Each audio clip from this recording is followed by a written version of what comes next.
Hi, this is Kerby Anderson. Each day we take on the tough issues and provide a biblical perspective to them. The topics we cover are wide-ranging: apologetics, theology, prophecy, creation and evolution, intelligent design, marriage, family, child-rearing, the millennial generation, trends in society, politics, economics, business, religious liberty, the Constitution, public policy, foreign policy, military policy, tensions in the Middle East, abortion, homosexuality, pornography, sexual ethics, media, technology, history, and America's godly heritage.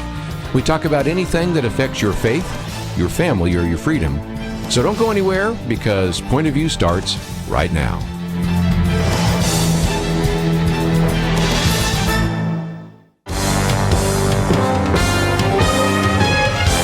Across America, live. This is Point of View.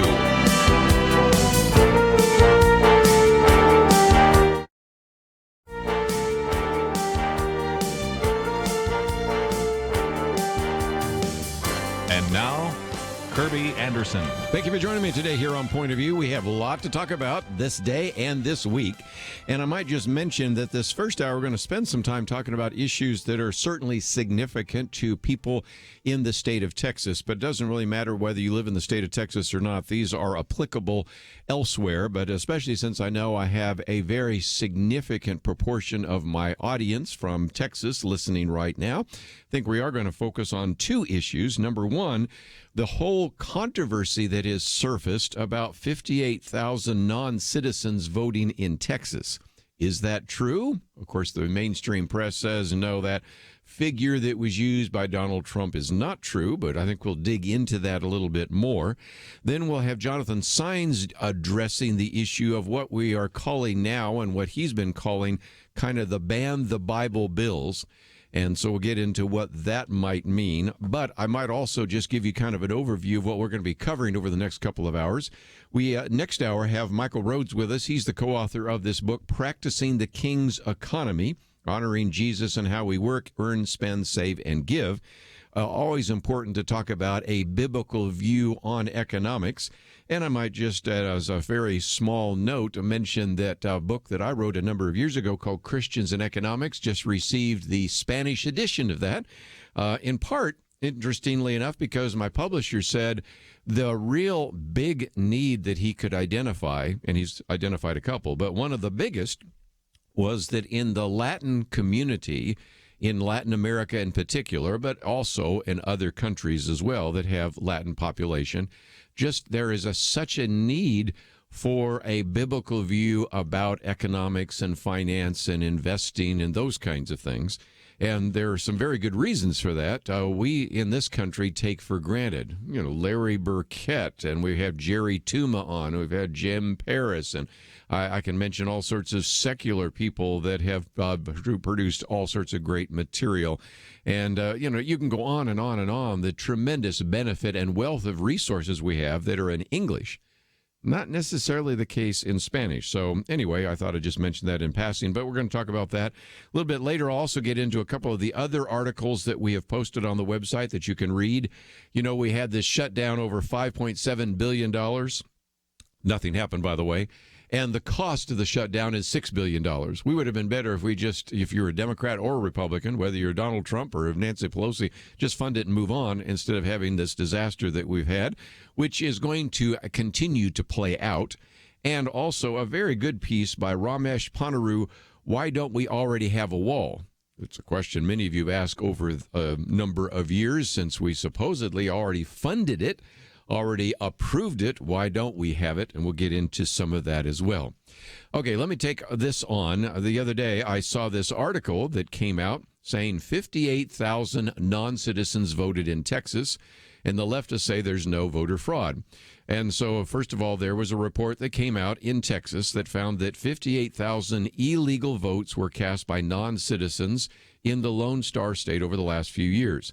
This came from the Texas Department of Public Safety, who concluded after a year-long investigation into the state of Texas electoral system, found that there were nearly 100,000 non-eligible people registered to vote, and that 58,000 of those actually voted illegally. And so this was announced by the Texas Secretary of State, David Whitley, and went on to say that integrity and efficiency of our elections in Texas require accuracy of our state's voter rolls, and my office is committed to using all the available tools under the law to maintain an accurate list of registered voters.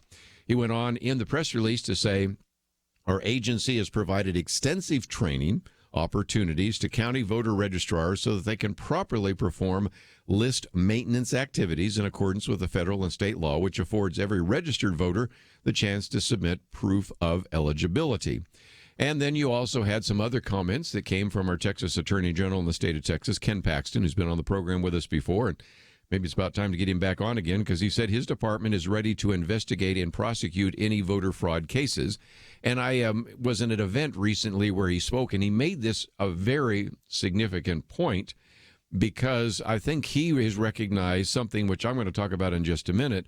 When you don't prosecute these cases, then it makes it very easy for people that are skeptics to say, where are your voter fraud? I mean, I don't see anybody going to jail. I don't see any people paying any fines. Now, as I've explained on this program before, there usually are very few people that go to jail over this, but many of them pay a fine.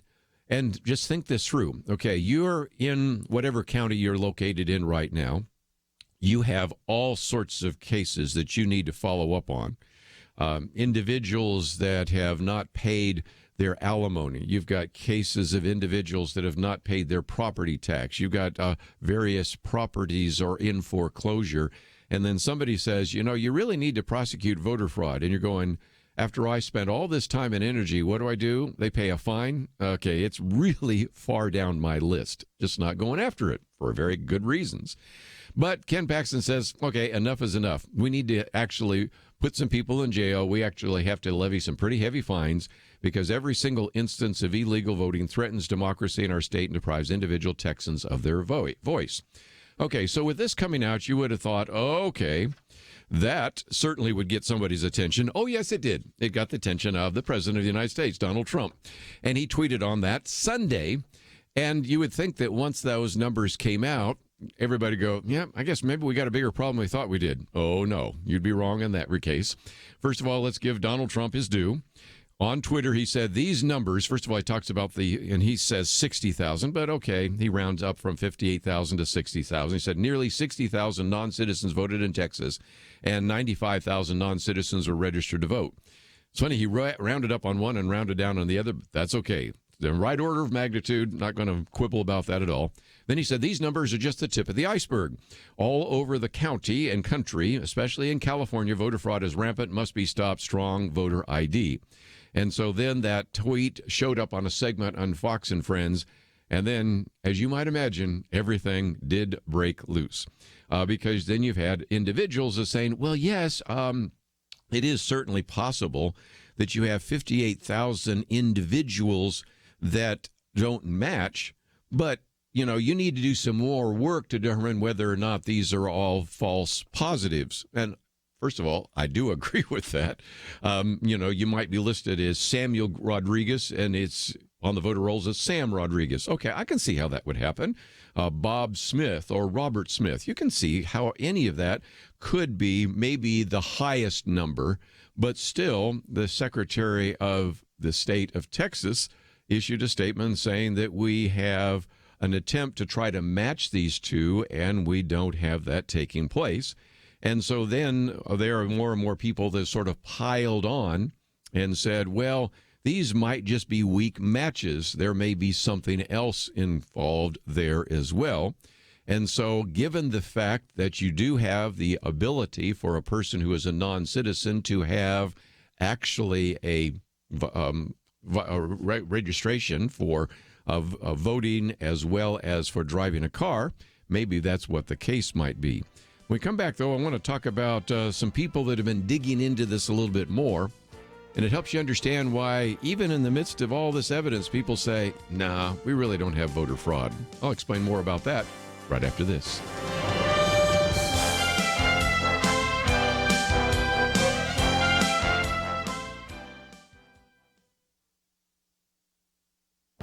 This is Viewpoints with Kerby Anderson.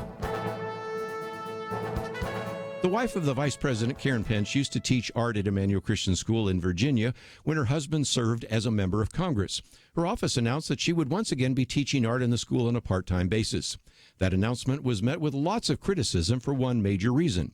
This Christian school, like so many others, requires students and parents to abide by a Christian code of conduct concerning sexual activity and traditional marriage. A CNN writer described the school's conduct code as, "This language is disgusting." Another outrage that she would be working at a school that discriminated against LGBT adults and children. One commentary suggested that the school is like the real-life setting for The Handmaid's Tale. Of course, Karen Pence is merely the collateral target. The real target is the Christian school and other schools, universities, and seminaries that believe the Bible and want students to obey biblical commands. Just a decade or so ago, the left and LGBT activists said they only wanted to coexist. They wanted us to accommodate same-sex marriage and homosexual lifestyle. Now, institutional support for LGBT demands has now moved towards institutional hostility towards Christian values and Christian institutions. Emmanuel Christian School is a ministry of the church. None of the critics of it are forced to attend the school or the church. Their tax dollars aren't going to fund the tuition paid by the students. The school is a voluntary association. Karen Pence is willing to volunteer her time to teach art. A few years ago, none of this was controversial. It only became controversial when the left stopped pretending they wanted accommodation and started enforcing compliance to their demands. I'm Kerby Anderson, and that's my point of view. From Sky Pass Entertainment, The Least of These, The Graham Staines Story. The Least of These, rated PG-13, in theaters February 1st. TheLeastOfThese.movie.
You're listening to Point of View, your listener-supported source for truth. What started out this weekend is just basically a Texas story has become a national story, and part of that has to do with the fact that the president decided to tweet about that on Sunday. Then that tweet about the possibility that 58,000 non-citizens voted in the state of Texas then ended up on a segment of Fox and Friends, and now it has sort of become a national story. Let's come back and try to put some perspective in this. There is some nuance in it, and I will agree in part with some of the criticism of the president's tweet in that, first of all, I don't think we should always expect the president, when he sees some of the headlines that say 58,000 non-citizens voted in Texas, he's got to put in all sorts of disclaimers in a very short tweet about that. Not that that's kind of what he's known for anyway. But, okay, let's be honest and recognize that, again, what we have here, according to the Secretary of State in Texas, is 58,000 people where the match is not there. And so, given the fact that individuals can certainly have a driver's license, and a driver's license oftentimes is enough to register an individual. Recognize we have what is known as the motor voter law. When you go in to renew your driver's license, they ask you, are you registered to vote? And you say, no, okay, well, then I'll register to vote right now. And there's really no additional question oftentimes that is asked. Or if they take the form home and then send it in, then there's nobody to ask those questions. And so the estimate is that we have about 100,000 individuals in the state of Texas, most likely, that are non-citizens who are registered to vote. If you've listened to this program any length of time, you know that on a number of occasions we've talked about this. Matter of fact, the former state senator Mr. Huffines actually documented all sorts of individuals just in Dallas County that are registered to vote who are non-citizens, and those were discovered because of self-disclosure. What do I mean by that?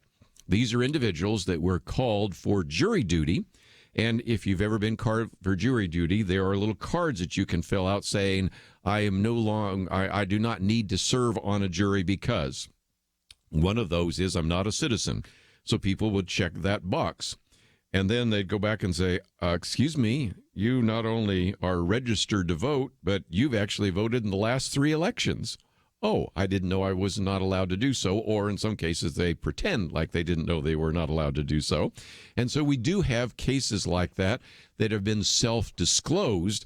But now you have the Secretary of State going and finding a lot more people than just the few people that were surfaced by Philip Huffines, a former state senator here in the state, and in particular in Dallas County. So, again, one of the issues is that you have to then, once a person is registered, actually prove that they are not eligible.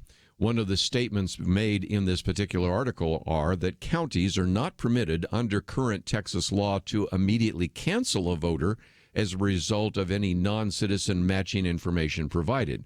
So what will have to happen now is each particular county to actually go back and check the voter rolls to those names that are provided by the Secretary of State. In some counties, that will be done. In many counties, it will be ignored.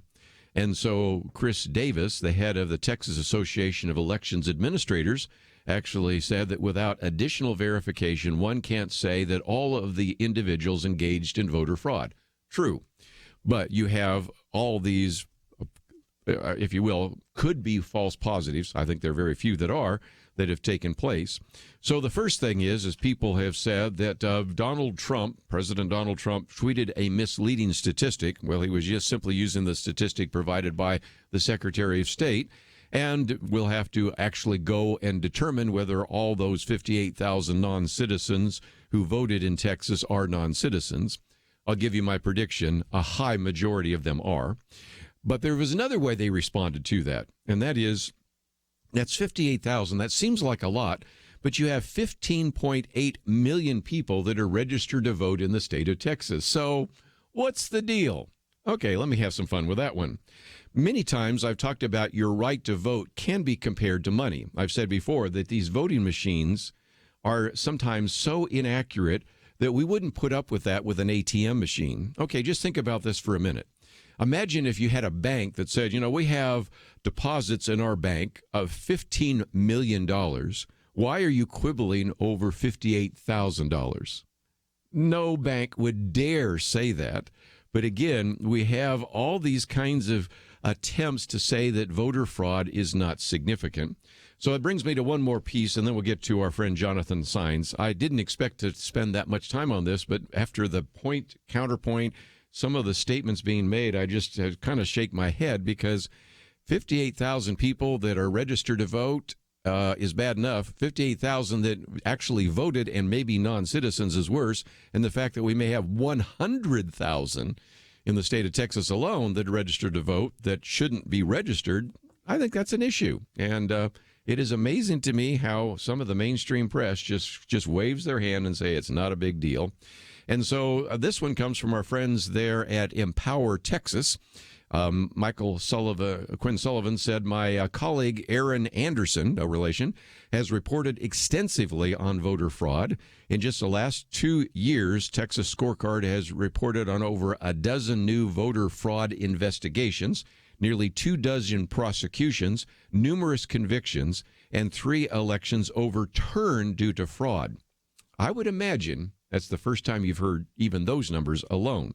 Then, of course, talks about the fact that the Attorney General has said that with these 58,000 individuals who voted and may be illegal, that they want to then begin to investigate every single instance of illegal voting threatening our democracy in our state and depriving individual Texans of their voice. Now, there's another reason why the Attorney General has not covered a lot of this, and I found this out when I heard him speak recently. He was given in the past one individual in his office to investigate voter fraud. Now I think he has two. But again, with some of this information, he says maybe I can go back to the governor and get 3, 4, or 5. And that kind of changes things dramatically because, as I just pointed out to you a minute ago, just imagine if you're a county clerk and you've got all these issues to deal with. And one of those is the potential for voter fraud. But it may not have actually overturned any election in your county. And, of course, how would you know unless you know how many there were? But nevertheless, you could see how that just is so far down on your to-do list as you'll never get to it. But when you have the Attorney General of the state of Texas, maybe that changes things a little bit or differently. The Attorney General, Ken Paxton, said he has significantly warned that Texas has a significant problem with illegal citizens illegally voting in elections. And then you have all sorts of other examples. Let me just quote a few. Omar Escobar, who's actually a South Texas district attorney, testified before a Senate committee this last year that it is beyond question that non-citizens are registered to vote and are actually voting in Starr County in the state of Texas. Late last week, a Mexican national living illegally in Bexar County for decades under a fake name was sentenced to 30 months in prison after pleading guilty to federal voter fraud and identity theft charges. And so there is that example. Then you have Enrique Salazar Ortiz, who has been deported because, indeed, he was engaged in some of this. After he was released from prison, he was deported. And so there is now an attempt, and we'll get talking about some of these ideas in the future. Maybe there are some changes in the laws. And right now, a watchdog group called Direct Action Texas actually applauded the speaker, the new speaker of the Texas House, Dennis Bonnen, to actually begin to address some of those issues. And so there is now even pieces of legislation. Let me look at the Senate first. Bob Hall has introduced Senate Bill 74, which is a comprehensive reform that would end the practice of what's called rolling polling, where taxing entities move the polling places day to day in an effort to rig the outcomes. Then you have in the House, Senate Representative Briscoe Cain, who we've talked about before, would address the problem of voter fatigue and consolidating election dates. And then another bill, House Bill 378, would require the Secretary of State and the Department of Public Safety to verify the citizenship of individuals registering to vote. So there may be help on the way. And when we come back, we're going to talk about some other bills which have been dubbed the Ban the Bible bills. We'll try to get Jonathan Saenz to kind of explain what that means and why those potentially are threatening to our religious liberty. So again, just wanted to spend a little bit of time talking about the state of Texas, but as you can see, this applies nationwide as well. Cleaning up the voter rolls in Texas is important, but we need to do that in all 50 states. Let's take a break. We'll come back with more right after this.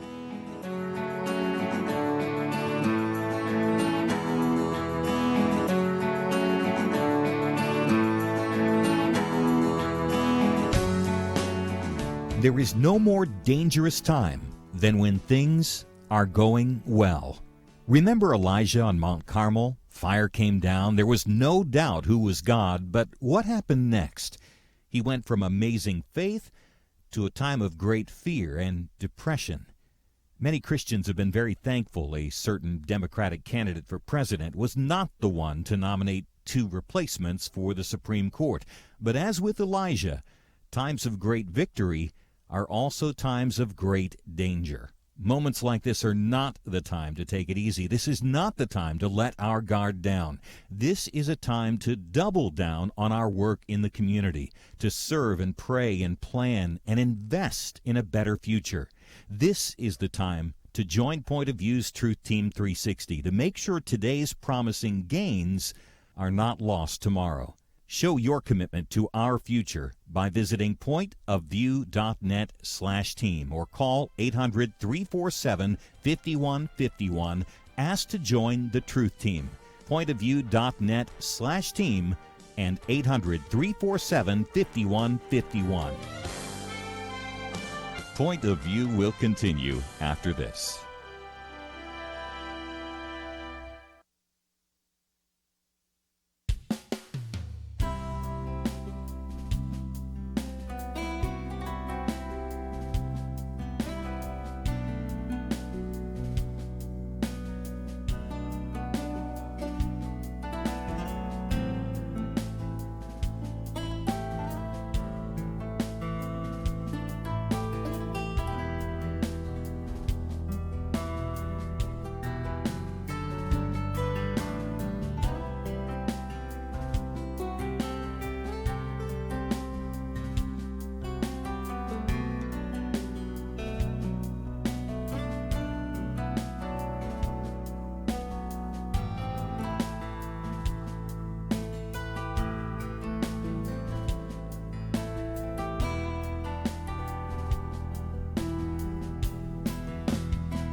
You are listening to Point of View.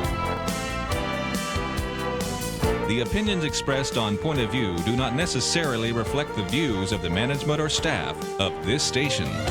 And now, here again is Kerby Anderson. We can talk about some of the things in the state of Texas, and we're going to continue that conversation as well. I've just been talking about 58,000 non-citizens possibly have voted in the state of Texas. Almost 100,000 non-citizens may be registered, and we've talked a little bit about some of the counterpoint on that, and even the fact that it was mentioned in a tweet by President Donald Trump, and how the mainstream press has kind of responded to some of that. And we'll get back to that in the future, but I wanted to now focus on something else that you do need to know about. There are a number of bills that have sort of been put under the hashtag ban the Bible, ban the Bible bills. And we're going to talk about what those are, the potential threat. And in order to understand that, first of all, we have some articles and links related to our friends at Texas Values. And we bring back to the microphone Jonathan Saenz, who's the president of Texas Values. You might remember in the past, of course, worked with our friends at the Liberty Institute, now called First Liberty, and who is the director of legislative affairs back then, but now has been really working and focusing a lot of time and attention on what we're going to refer to as the Ban the Bible bills. Jonathan, welcome back to Point of View. Good afternoon, Kerby. Great to be with you. Good to have you. At least 3 different bills that I've been paying attention to. Maybe you have a couple of others. Well, I guess I've seen up to 5, but the ones I've kind of been watching are pretty significant. So tell us about these bills, because some people might say, well, they look like they're just dealing with LGBT or sexual orientation kind of things. How does that relate to this idea of banning the Bible? Well, Kerby, the Ban the Bible bills that have been filed at the Texas legislature shock the conscience, and they must be stopped. And what they do is they create more government control, and they threaten Christians with jail time or fines, which does not create a tolerant society. And they're going to seek to jail and fine people of faith, particularly Christians, because of their views based in the Bible on marriage and sexuality.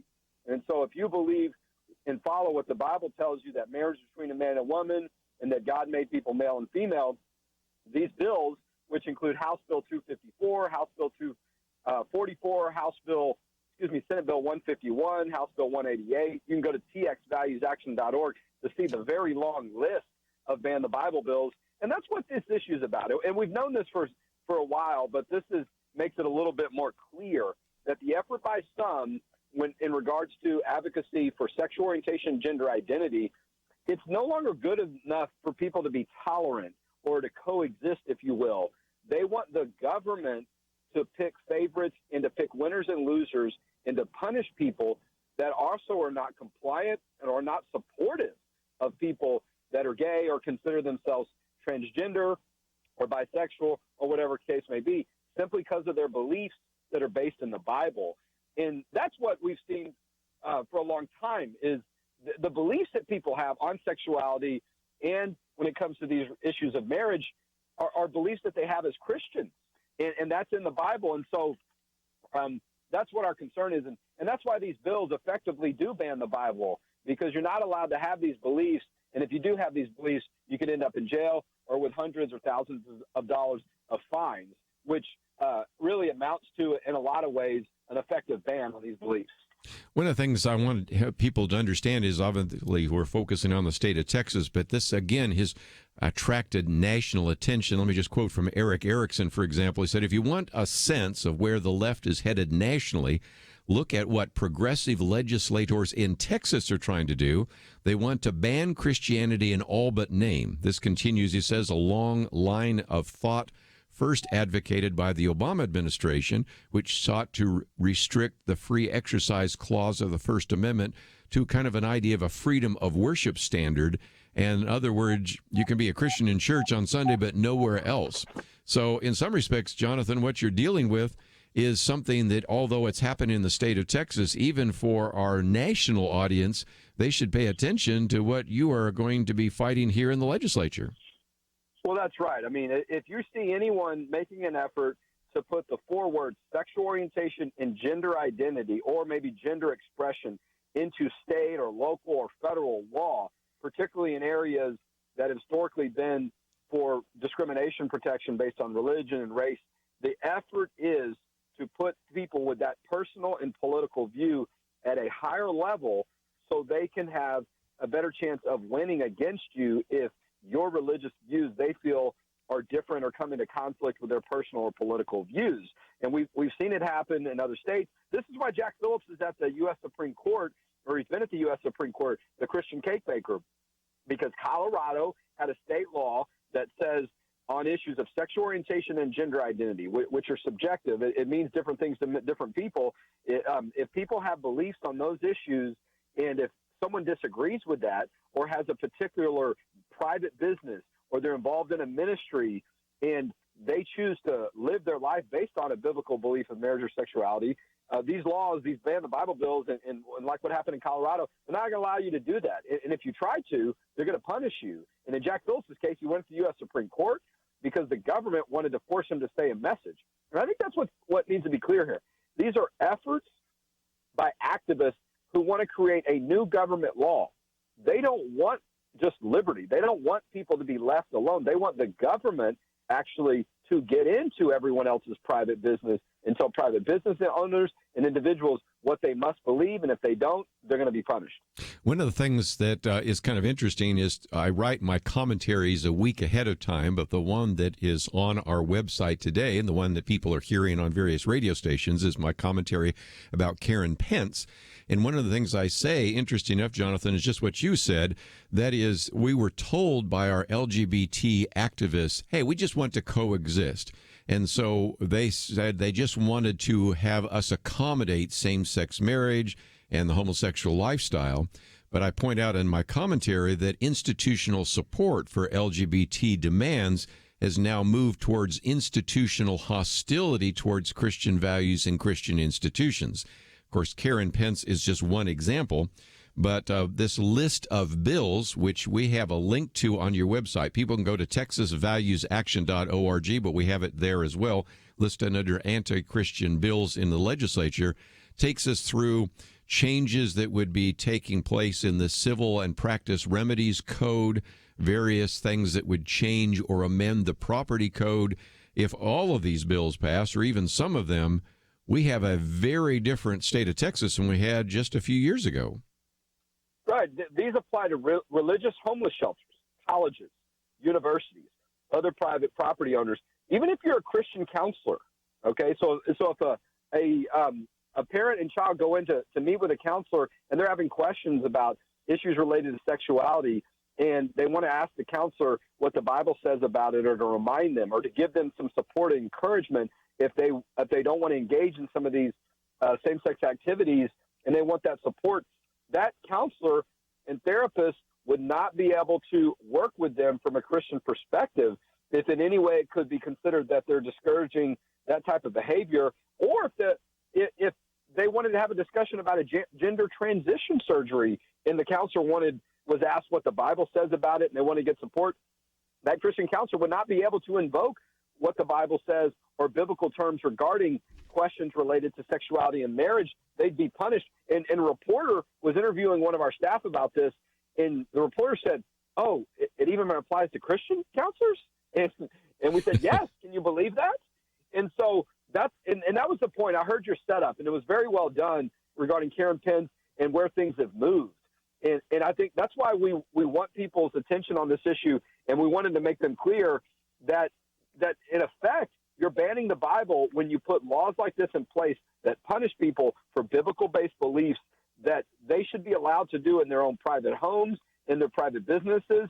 And it's not clear that even if you're a Christian church, a Christian school, and possibly some church-based ministries, that it would apply to you as well, depending on what, your definition of how you define your church. It's not clear whether or not these bills would apply to you either. And so yes. There's a lot of concern, and people can find out more at txvaluesaction.org. And again, we have that link, so if you're driving right now, just go to our website, pointofview.net. We have a section on anti-Christian bills, and go there. I'm going to talk about action items in just a minute, but since we're coming to a break, we'll come back and talk about how people can support you and all the rest. But again, just to give you a sense, some of these bills, there are a couple of them. We mentioned HB 244 and 254 and Senate Bill 151. that would amend the Civil Practices Code. You have one which is HB 188 that would amend the Property Code. You have one which we were sort of alluding to as well, HB 850, which would amend the Labor Code. And then just as we're taking a break, and we'll come back when we talk more after the break, you even have one that would repeal the Texas Marriage Amendment, which was passed by the Texas voters. As a matter of fact, over 75% of the Texans voted to implement the Texas Marriage Amendment. Reality is most of those hopefully won't go anywhere, but you don't know, and that's why you need to pay attention, and that's why we're educating you on this, so you can express your opinion to your elected officials, and so you can also get behind some of the things that Texas Values are working on. We'll take a break and continue our conversation with Jonathan Saenz right after this.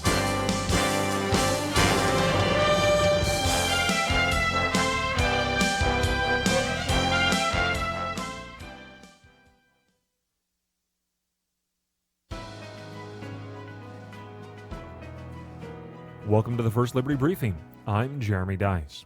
After World War II, soldiers from the Army's 10th Mountain Division sought to honor their fallen brothers who were lost while fighting in some of the roughest terrain in Europe. The memorial is a 6-foot-tall figure of Jesus in the style of religious shrines they had seen on battlefields in Europe. The Knights of Columbus in Kalispell, Montana erected this Veterans Memorial known casually as Big Mountain Jesus. It stood without complaint for more than 60 years atop Big Mountain in the Flathead National Forest. One group wanted to knock the memorial down. They sued the U.S. Forest Service for permitting its presence on top of Big Mountain. First Liberty Institute filed a friend of the court brief on behalf of the state of Montana and the roughly 2.4 million members of the American Legion. We asked the court to preserve the 10th Mountain Division Veterans Memorial. The United States Court of Appeals for the Ninth Circuit held that the memorial is constitutional. The court explained that the Constitution does not require the government to purge cultural or historic symbols from the public square merely because they are religious. Veterans should be given wide latitude in determining how they choose to honor their fallen brothers in arms.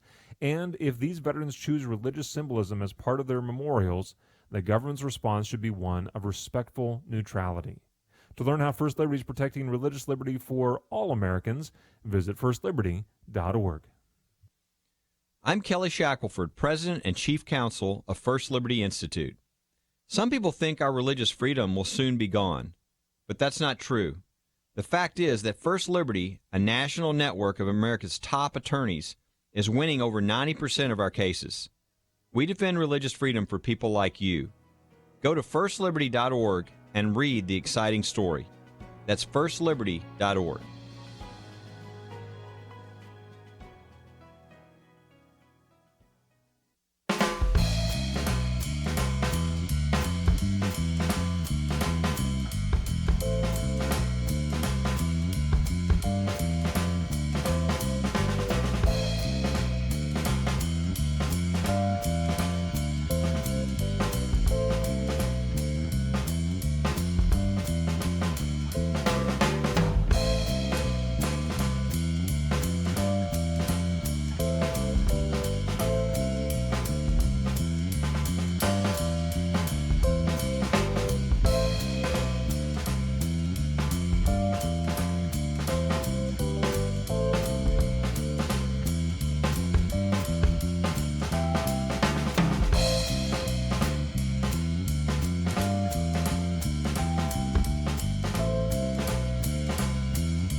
Now, back to Point of View, your listener-supported source for truth. For a few more minutes, and we want to give you some action items. And again, this material is available through Texas Values Action. Of course, I got another article from Texas Scorecard, Texas Democrats Target Religious Liberty. But let's, if we can, for just a few minutes, Jonathan, since we do have a lot of activists that listen to this program, talk about what they can do. And they can go to nobibleban.com. Of course, there's an obvious link on your website, and that's a way in which they could send an email. I know some of our people are pretty vocal, so you even have a click-to-call tool so that you could call your state elected officials. And so give us some action items and maybe our marching orders. Well, absolutely. And look, I mean, the legislature has just only been meeting for about 2 or 3 weeks, and so they don't have a lot drawing them away from things at this point. In other words, you can get their attention maybe a little bit easier than sometimes it is later in the legislative session. So you can go to txvaluesaction.org and get information how you can contact your legislator. You can come directly to the Capitol if you want, if you're in the Austin area or Central Texas area, or you can go on social media and use the Twitter, the hashtag ban the Bible, but put oppose before that, oppose ban the Bible bills.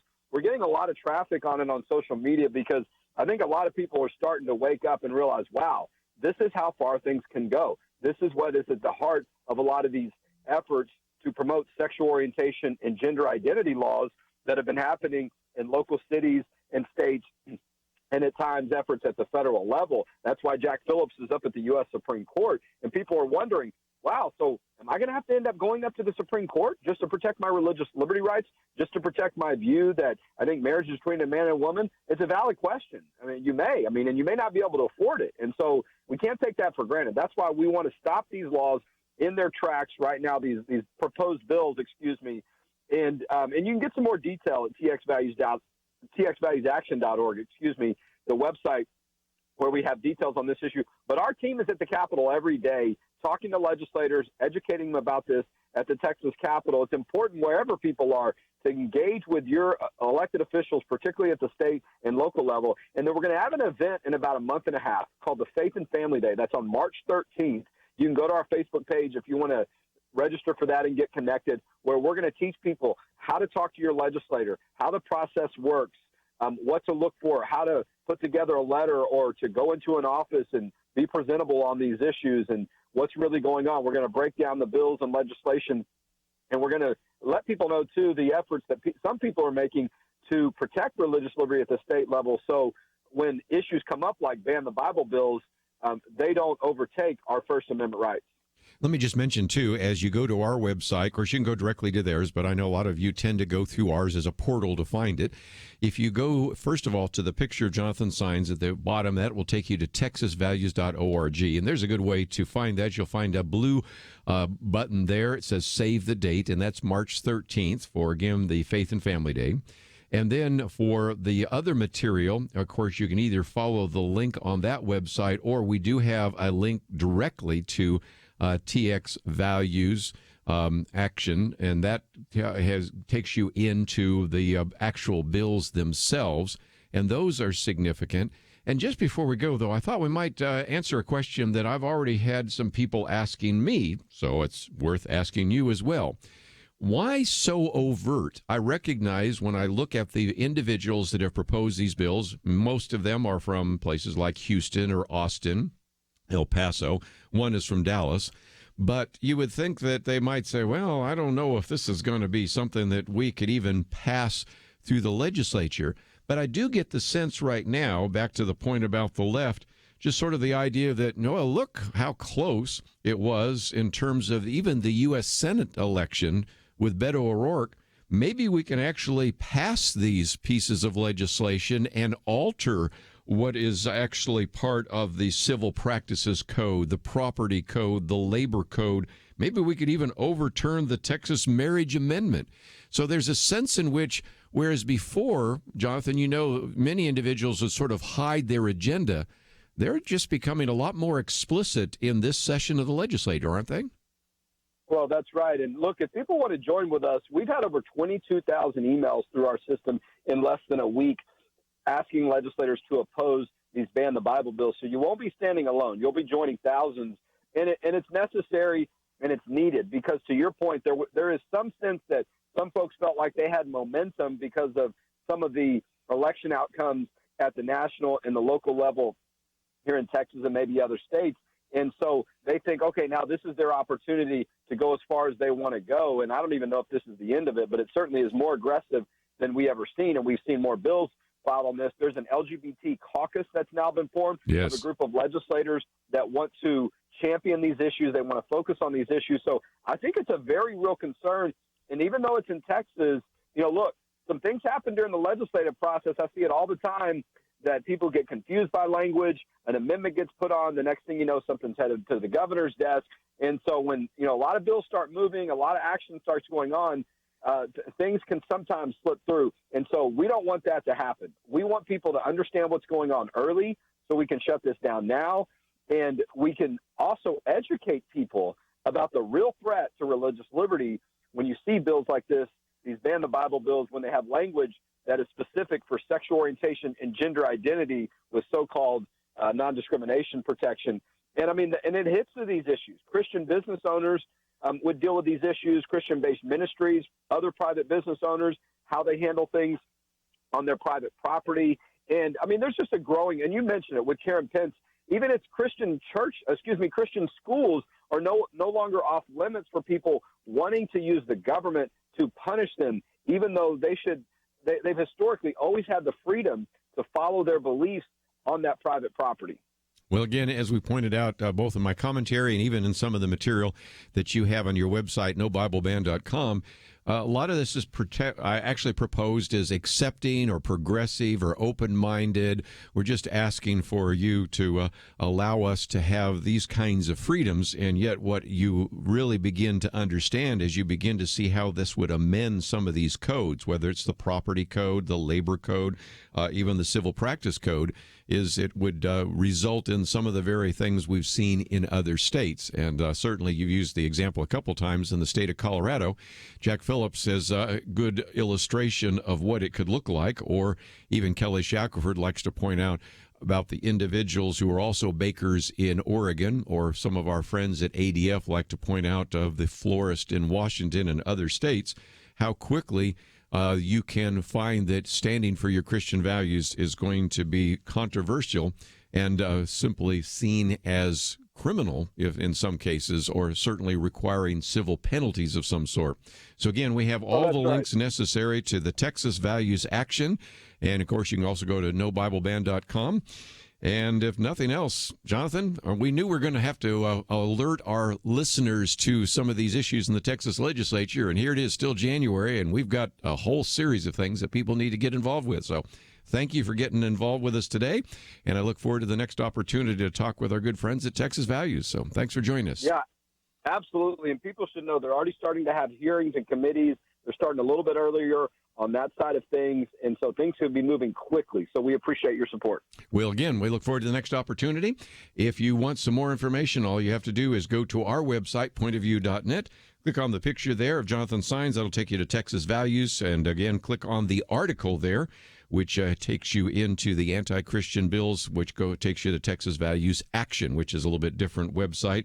And, of course, you can go to No Bible Ban as well, and you'll find a lot of information. And then I encourage you to contact your elected representatives. They need to hear from you, and now is a better time to do that than when the session is busy at the end of April and May. So take the time to act on those issues, and we'll talk about this again with Jonathan Saenz and some of the people in his organization. Let's take a break. When we come back, we're going to talk about practicing the king's economy. All that coming up right after this.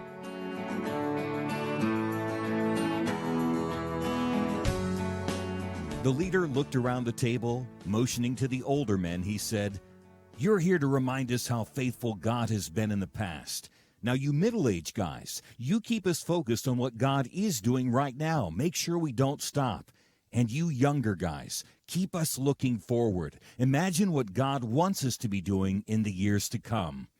There's a lot of wisdom there. We have to be thankful for the past, focused on the present, and mindful to plan for a great future.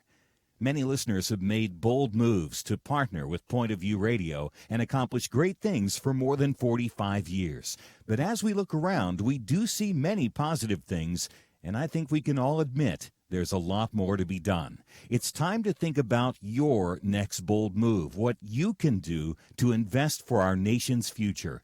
Be thinking about that. If you have an answer now, don't wait.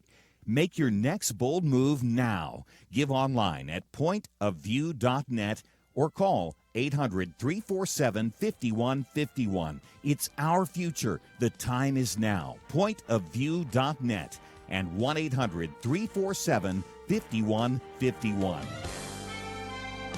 Point of View will continue after this.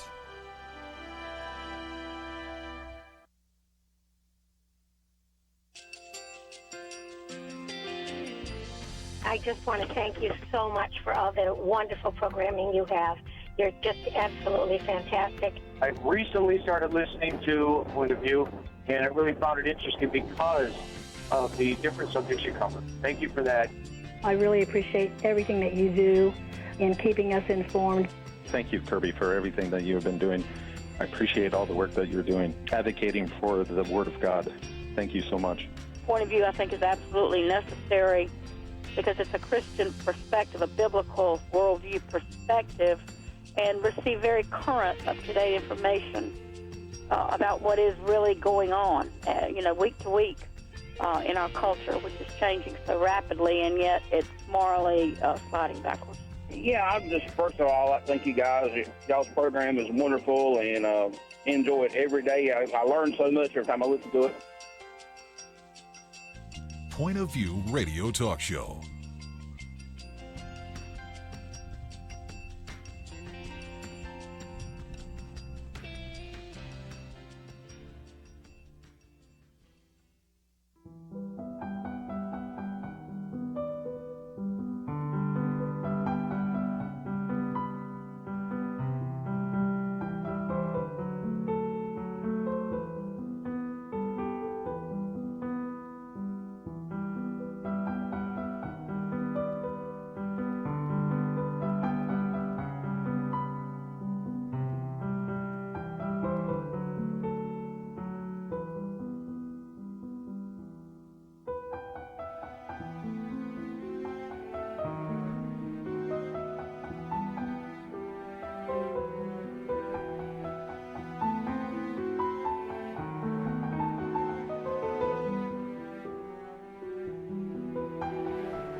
Hi, this is Kerby Anderson. You know, each day we take on the tough issues and provide a biblical perspective to them. The topics we cover are wide-ranging: apologetics, theology, prophecy, creation and evolution, intelligent design, marriage, family, child-rearing, the millennial generation, trends in society, politics, economics, business, religious liberty, the Constitution, public policy, foreign policy, military policy, tensions in the Middle East, abortion, homosexuality, pornography, sexual ethics, media, technology, history, and America's godly heritage.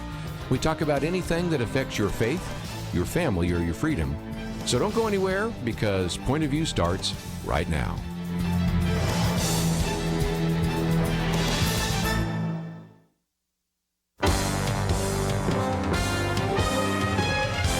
Across America, live. This is Point of View.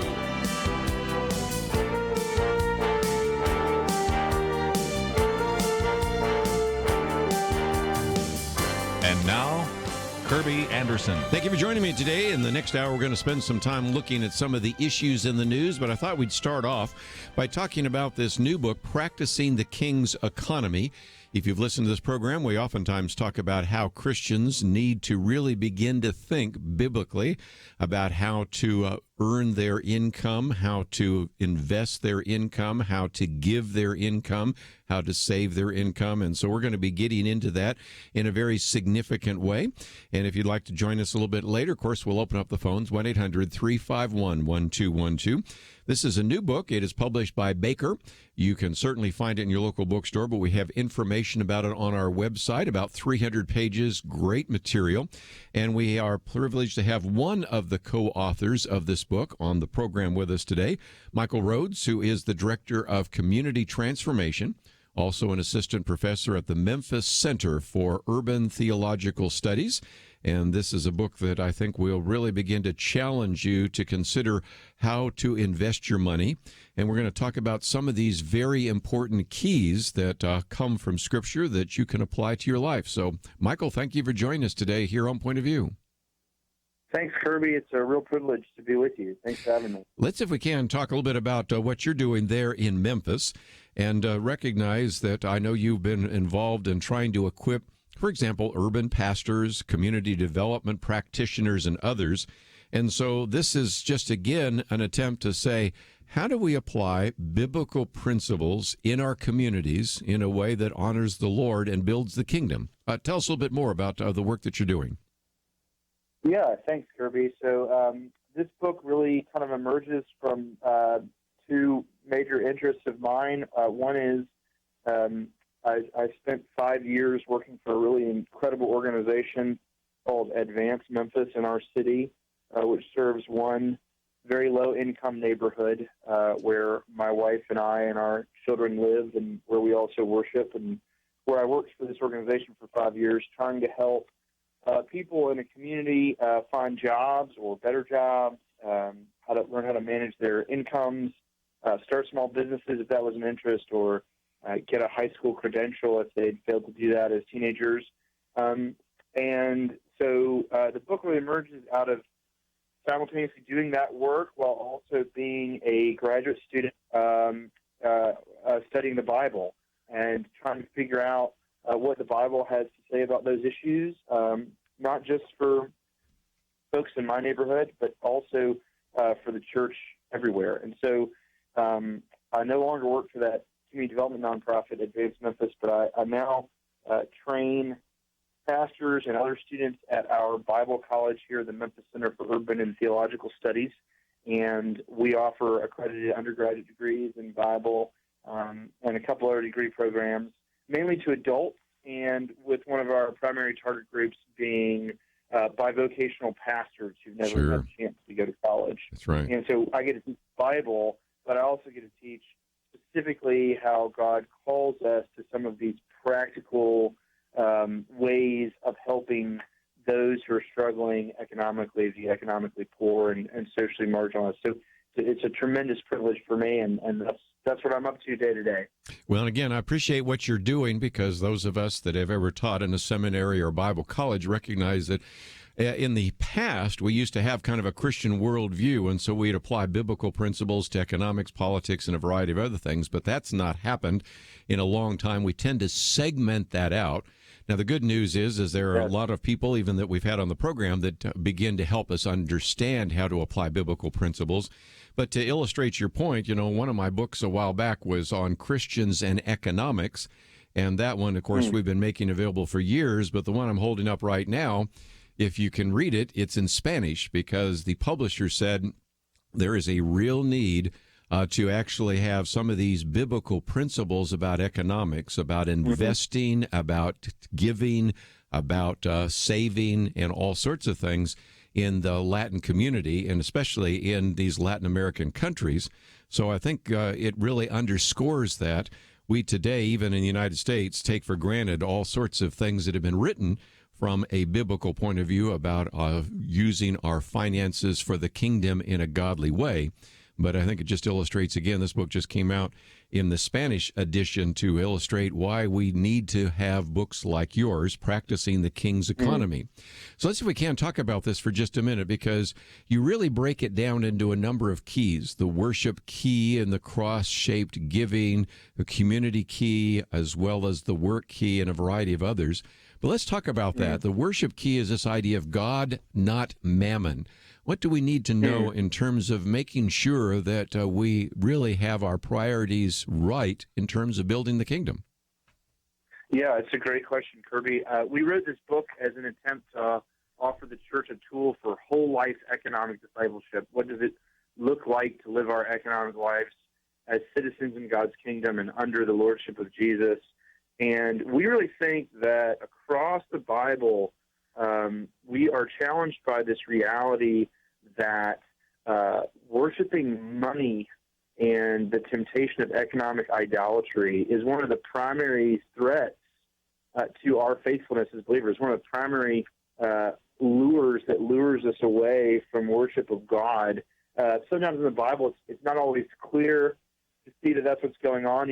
When we read about the Israelites worshiping Baal, for instance, we might think, they just, somebody came and knocked on their door and gave them a Baal tract and convinced them. But the reality is, Israelites are all farmers, and the nations around Israel believed that Baal was the one who made it rain and made the cows get fat and made your wife give birth to healthy children. And so, the allure of Baal wasn't a pretty statue or a theological argument. It was an economic claim that Baal could provide for you economically in a way that Yahweh, the Lord of heaven and earth, could not. And so in the Old Testament, we see God saying, no, it's not Baal that brings the abundance, it's me. And therefore I own it, and I own your worship and allegiance. And that helps us understand what's going on when Jesus says you can't serve God and money, because he recognizes that, in his day and in ours, we're tempted to treat our money as an idol like Baal that we worship to get what we want. Wow. And so our first key of worship is just to say, what would it look like to see all of our economic lives as oriented to worshiping God, to loving God, that first commandment. And that would obviously mean a whole bunch of things. But one thing it means is that we need to become people who worship God through lavish, generous giving. Sure. So that's really what we take up in that first section. Well, and again, when Jesus says you cannot serve two masters, you cannot serve God and money, recognize, as we're going to a break, and we'll come back and talk more about this in just a minute, he's talking to people that are not affluent. I mean, any listener to this program right now is richer than any person probably that's ever lived on this planet. When sometimes I have people protesting the so-called 1%, if you're listening to this program, you have a radio, and you know where your next meal's coming from, and you have more than a change of clothes, you are the 1%. So we'll come back and talk about if that was true in the first century, how much more true is that in the 21st century? So we'll give Michael a chance to respond to that. I think he agrees with that. And we'll certainly get into some of these other foundational keys in the book. All that coming up right after this.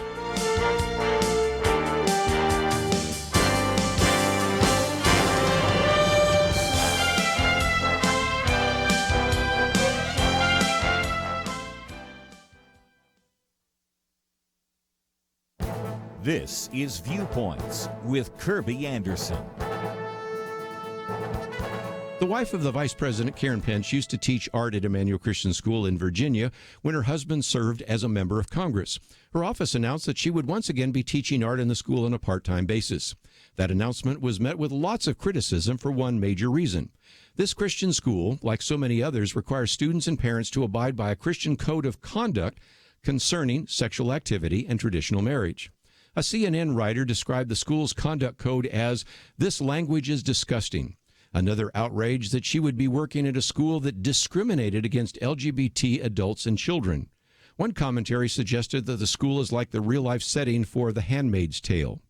Of course, Karen Pence is merely the collateral target. The real target is the Christian school and other schools, universities, and seminaries that believe the Bible and want students to obey biblical commands. Just a decade or so ago, the left and LGBT activists said they only wanted to coexist. They wanted us to accommodate same-sex marriage and homosexual lifestyle. Now, institutional support for LGBT demands has now moved towards institutional hostility towards Christian values and Christian institutions. Emmanuel Christian School is a ministry of the church.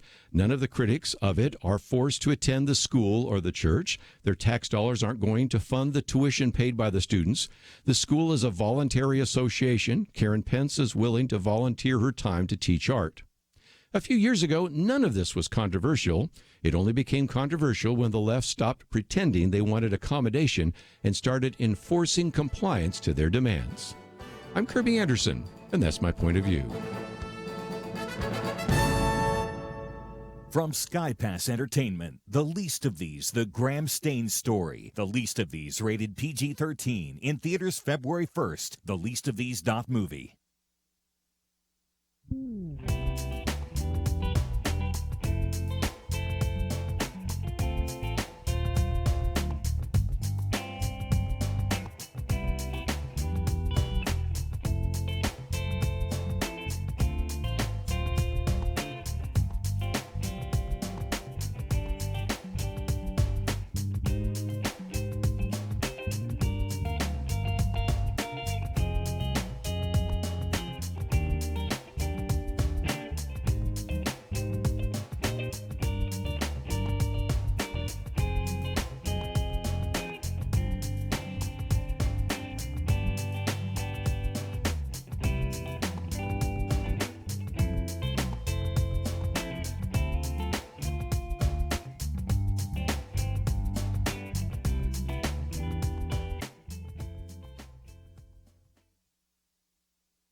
You're listening to Point of View, your listener-supported source for truth. Michael Rhodes with us today as we talk about this new book, Practicing the King's Economy, Honoring Jesus and How We Work, Earn, Spend, Save, and Give. It's published by our good friends at Baker, and you can probably find it in your local bookstore, but we also have a link in case you'd like to get it in paperback or Kindle. And Jesus says in Matthew 6, verse 24, that you cannot serve both God and money.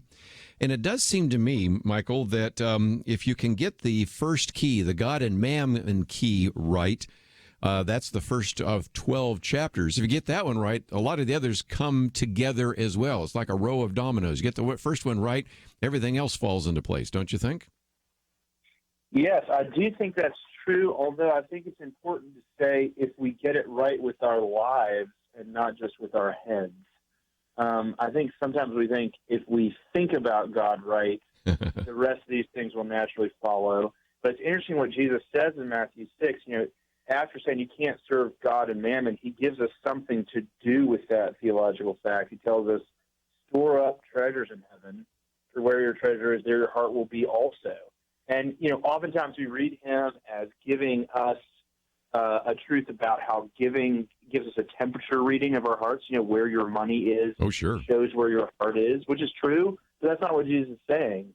Jesus is saying where you put your stuff, your heart tends to follow. Yes. And he's telling us that our obedience in worship through giving is not a temperature gauge that reads our heart. It's a thermostat that changes the temperature of our hearts.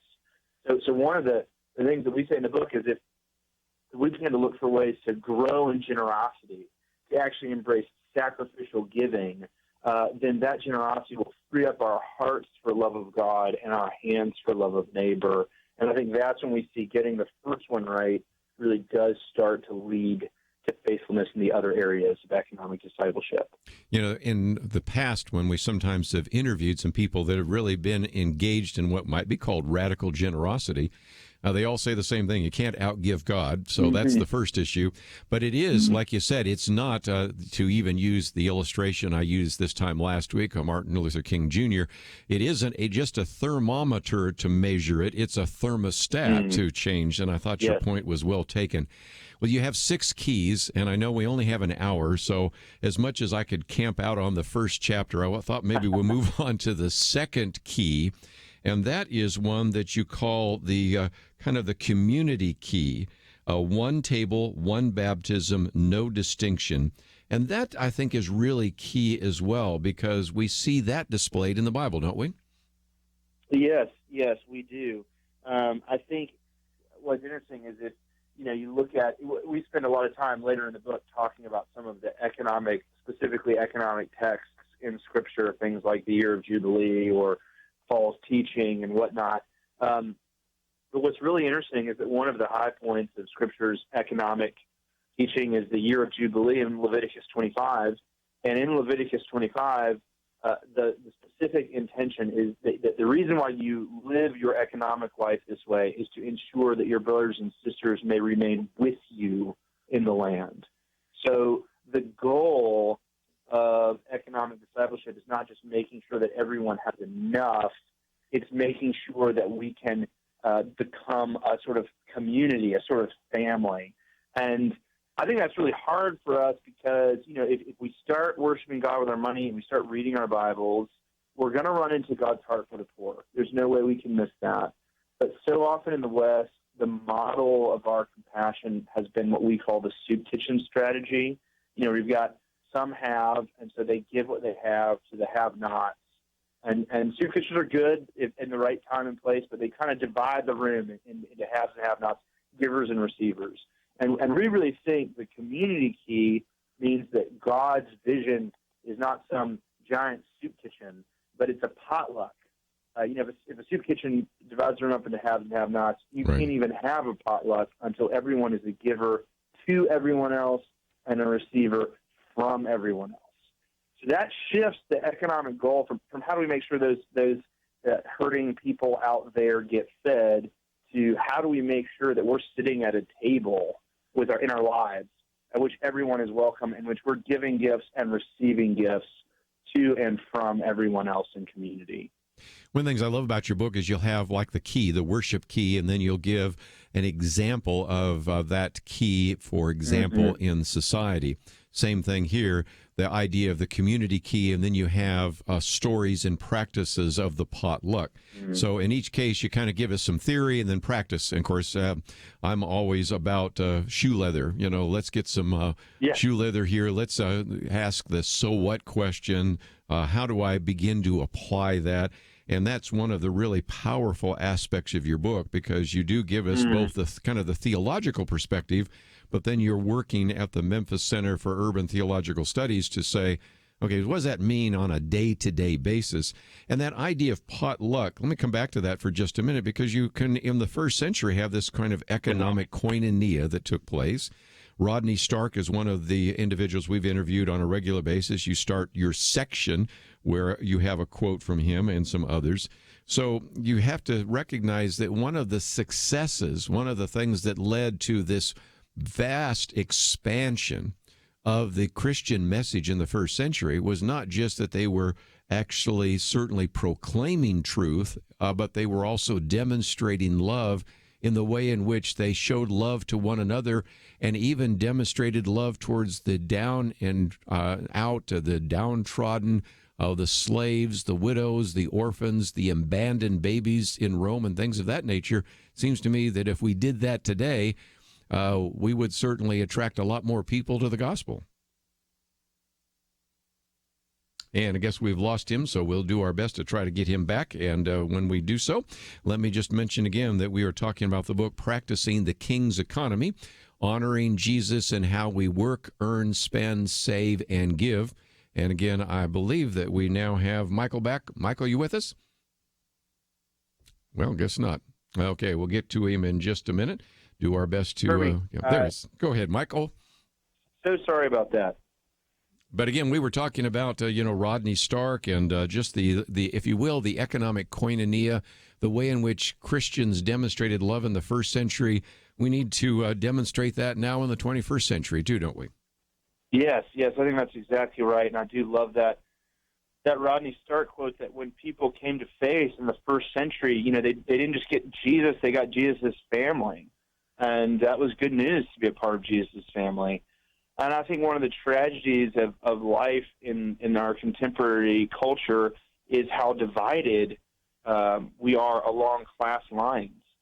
We tend to work alongside people at the same economic class as us. We tend to live along in neighborhoods that are pretty class homogenous, and often enough we worship at churches that are separated by lines of class. And so I think it's really important for us to figure out how do we just begin building relationships across those class divisions and ask what would it look like for us to be in community with one another, giving and receiving gifts together. Yeah, I think individuals need to consider that. I know we have, Michael, a number of pastors and Bible fellowship leaders and small group leaders to think about how their church can do that, to a joint venture with the church on the other part of the community, or to work, as we've encouraged people to do, with various outreaches that might take place in a more disadvantaged community, or to teach ESL and to immigrants that are here that are trying to learn English as a second language. There are some opportunities that we as individuals need to choose, but also maybe when we come back from the break, let's talk about what pastors and leaders can do, because that's kind of key as well. But let's take a break. And when we come back, we'll spend some more time with Michael Rhodes. The book is entitled Practicing the King's Economy. Christopher Wright has written the foreword, and I might just mention some of the other individuals. Robbie Holt co-authored. Brian Fickert is one that you may be familiar with because of some of the books that he's written, like When Helping Hurts and From Dependency to Dignity. And we'll get into some of those other keys. We've talked about, of course, the worship key. We've talked about the community key. I want to talk about in just a few minutes the work key. That's going to be really important. The equity key as well, and then the idea of creation care key and some ideas of stewardship, and then finally the rest key, the whole issue of Sabbath. So there's just a lot of great ideas in the book. 300 pages, not even going to try to cover all of the aspects of it in 1 hour, but just wanted you to be aware of the book. If you find yourself saying, well, I'd like to know a little bit more about this, certainly we have a way in which you can find that on the website. If you click on the book, for example, there is information so that you can get it either in paperback or Kindle. I suspect you'll probably be able to find it in your local Christian bookstore, but if not, we've made it very easy for you to find there as well. You can find out a little bit more about Michael Rhodes and others that are part of this as well. So all of it available at our website, pointofview.net. We'll come back and continue talking about biblical principles, Jesus principles, if you will, on the economy. We'll need to take a break. We'll come back with more right after this.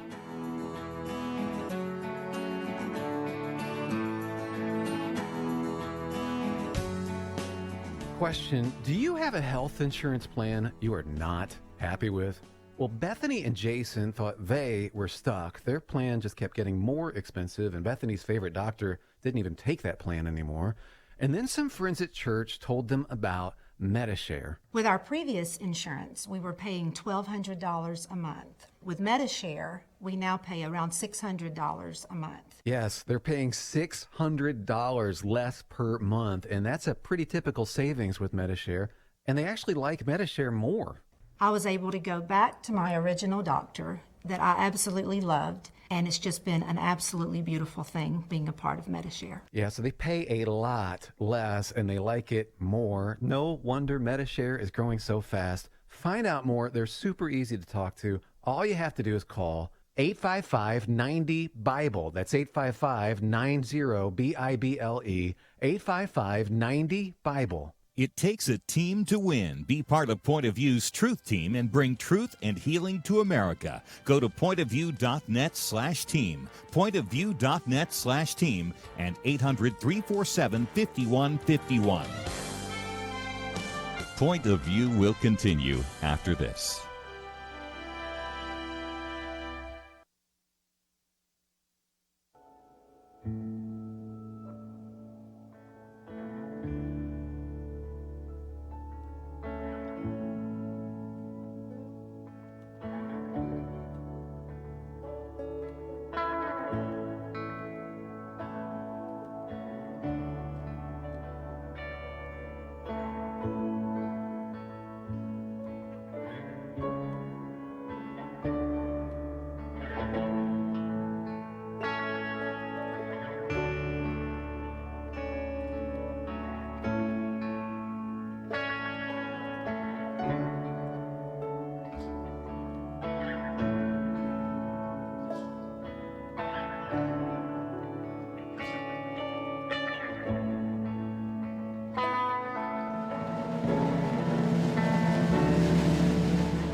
You are listening to Point of View. The opinions expressed on Point of View do not necessarily reflect the views of the management or staff of this station. And now, here again is Kerby Anderson. Continue our conversation today with Michael Rhodes, co-author of the book Practicing the King's Economy, Honoring Jesus and How We Work, Earn, Spend, Save, and Give. Let's talk a little bit about that work key. Oftentimes when we talk about work or developing a theology of work, we talk about that with Christian Overman and others, but you get into some other aspects, not only developing kind of our view of work, but also how things like, say, the Old Testament principles of the gleaning laws might fit. And so if you can, Michael, give us a little bit of an understanding of this idea of work and wages and gleaning and giving, how that all comes together. Yeah, so I think if we listen to the Apostle Paul in Ephesians 4, he's talking to some people in church in Ephesus, and he says, hey, if you've been stealing, you need to stop stealing, but do something good with your hands so that you will have something to share. And I think that vision really fits with what we said earlier about the potluck, that God's design for community is that everybody brings their gifts to the community and give and receive within community. And Paul is pointing out that work is one of the means by which even people who've been hurting the community ought to be able to become community contributors. Right. Through work, even thieves can become philanthropists, as one scholar puts it. But in our day, a lot of times people who have criminal records and a whole host of other people struggle to find and flourish at work in such a way that they can bring their gifts so that they can have something to share with those who are struggling. And so we look to the Old Testament gleaning laws as a guide for it. In the Old Testament, the gleaning laws basically say, God basically says, I'm going to write the HR manual for all my Israelite businesses. And it includes this idea that when you go to harvest your crops, leave some profits in the field, which seems as strange to them as it does to us, I'm sure. So that the most vulnerable, the orphan, the immigrant, the widow, and the poor can come and provide for themselves by working in your business, in your field. And in the book of Ruth, we see how the ability for a widowed immigrant outsider to work because of the gleaning laws allows Ruth, as an outsider, to become a contributing member of the neighborhood, to bring her plate to the potluck, if you will, because Boaz leaves some of his profits, his business profits in the field to create work for her. Let's, if we can, for just a minute, talk about the struggle. You've faced it in Memphis. I can at least tell my own story of running into an individual that needed some resources. He was essentially homeless and, to his credit, really had a good work ethic, so was quite willing to help around the house in developing certain things. And so we really kind of just took him on. But there were a lot of other issues, even though he did have a good work habit. He'd been in Vietnam, so he's dealing with a little bit of PTSD. Just trying to get him somewhere to do work was difficult because he did not have a car. He did not have a truck. Eventually, we were able to put together enough money to put together a car that didn't work very well and go very far. And candidly, made a lot of mistakes because he mentally was not quite with it. And so, having raised teenagers, I've seen this before, but I haven't seen it in somebody who was, 3 times older than that. So when you reach out for somebody, sometimes there's a lot more that you need to do rather than just provide an opportunity for them to work and bring something to the potluck, right? Yes, I think that's true. There are the people who struggle to find work and flourish in work often have a bunch of other issues rather than just the job opportunity. You mentioned transportation, mental illness could also be language barriers, could be educational barriers. And that's why I think, one of the best ways to practice the work key and to think about the gleaning laws today is to find those nonprofit organizations in your community that are Christians and that are working with job seekers. Right. Because there are a lot of organizations in most cities now that are working with aspiring job seekers, and they need people. They're figuring out how to offer training and emotional support and what have you, and they're looking for business owners and influencers, for people who are willing to have people work around the house, for people who will come alongside and mentor relationships to help them take those folks that they're working with and help them find and flourish in that job. And, the research shows that for long-term underemployed people, there seems to be some research to suggest that these sort of short-term work opportunities that are designed to help them kind of get on the road really can help people transition from long-term underemployed to the sort of mainstream workforce. And I love to tell the story of my friend Wes Gardner, who's in Colorado, who did this with his own business. He said, you know what, I've been giving away a bunch of money. I'm a serial entrepreneur, but I also have jobs. And so he started partnering with a halfway house for teen moms and another halfway house for people coming out of addiction. And he brought these people into his shop and paid them above market wages for a certain period of time.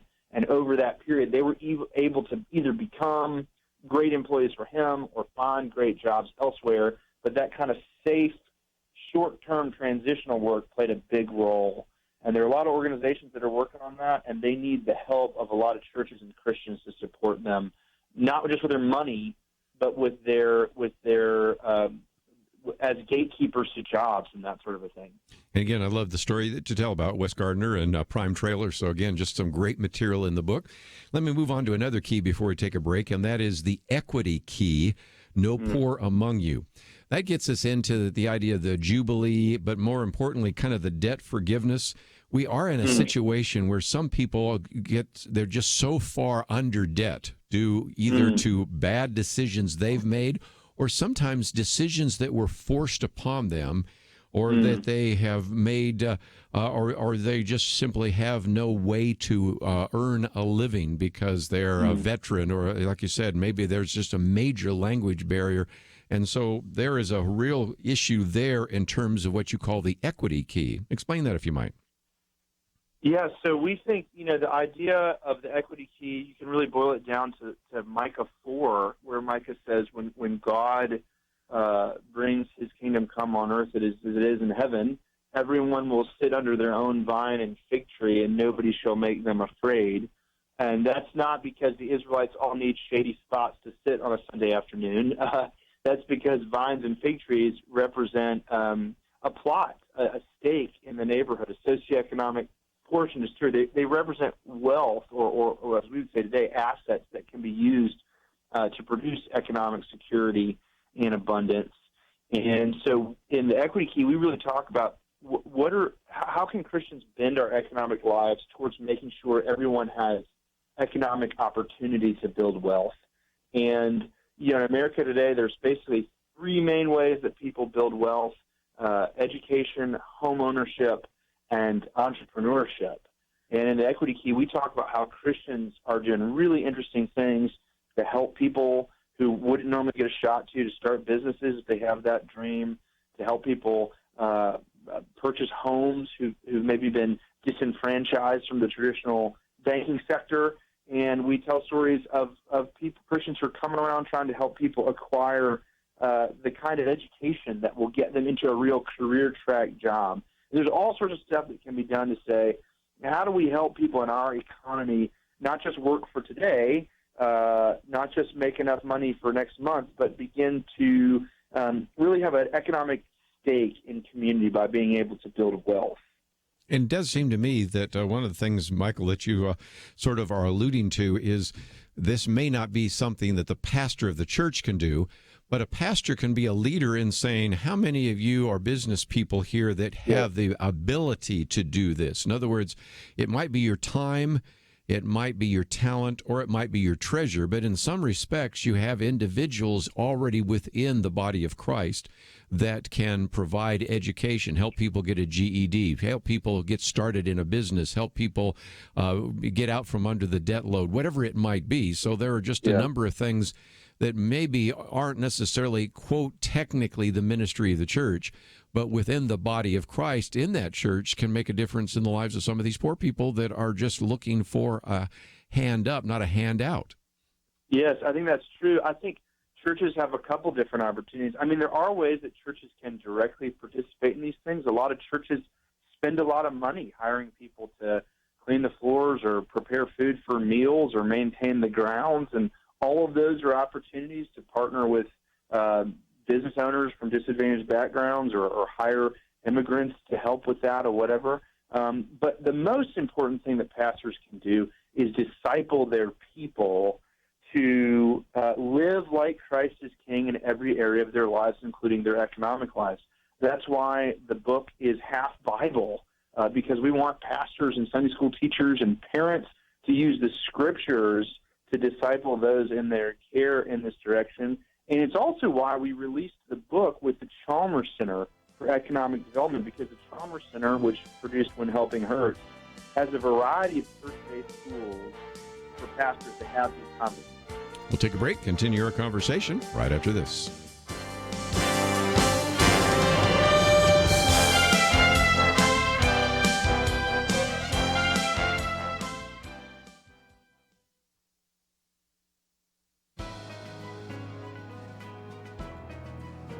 Welcome to the First Liberty Briefing. I'm Jeremy Dice. After World War II, soldiers from the Army's 10th Mountain Division sought to honor their fallen brothers who were lost while fighting in some of the roughest terrain in Europe. The memorial is a 6-foot-tall figure of Jesus in the style of religious shrines they had seen on battlefields in Europe.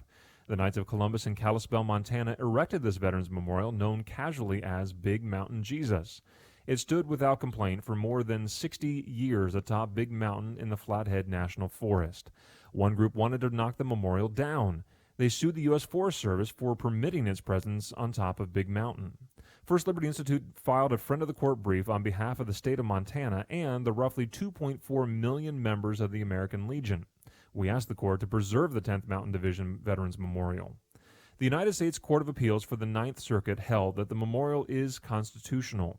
The court explained that the Constitution does not require the government to purge cultural or historic symbols from the public square merely because they are religious. Veterans should be given wide latitude in determining how they choose to honor their fallen brothers in arms. And if these veterans choose religious symbolism as part of their memorials, the government's response should be one of respectful neutrality. To learn how First Liberty is protecting religious liberty for all Americans, visit firstliberty.org. I'm Kelly Shackelford, President and Chief Counsel of First Liberty Institute. Some people think our religious freedom will soon be gone, but that's not true. The fact is that First Liberty, a national network of America's top attorneys, is winning over 90% of our cases. We defend religious freedom for people like you. Go to firstliberty.org and read the exciting story. That's firstliberty.org.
Now, back to Point of View, your listener-supported source for truth. Michael Rhodes with us for just a few more minutes, co-author of the book Practicing the King's Economy. And I might just mention, if we could, Michael, for just a minute, as we went to the break, you were talking about, of course, what's known as the Chalmers Center for Economic Development. That's at Covenant College.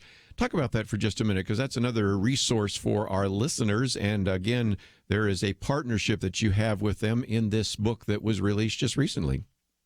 Yes, the Chalmers Center for Economic Development at Covenant College is this incredible organization that has supported Christian church-based community development all over the world through training and awareness raising and that sort of thing. They're most famous for their book, When Helping Hurts, right, which is really transformative for me.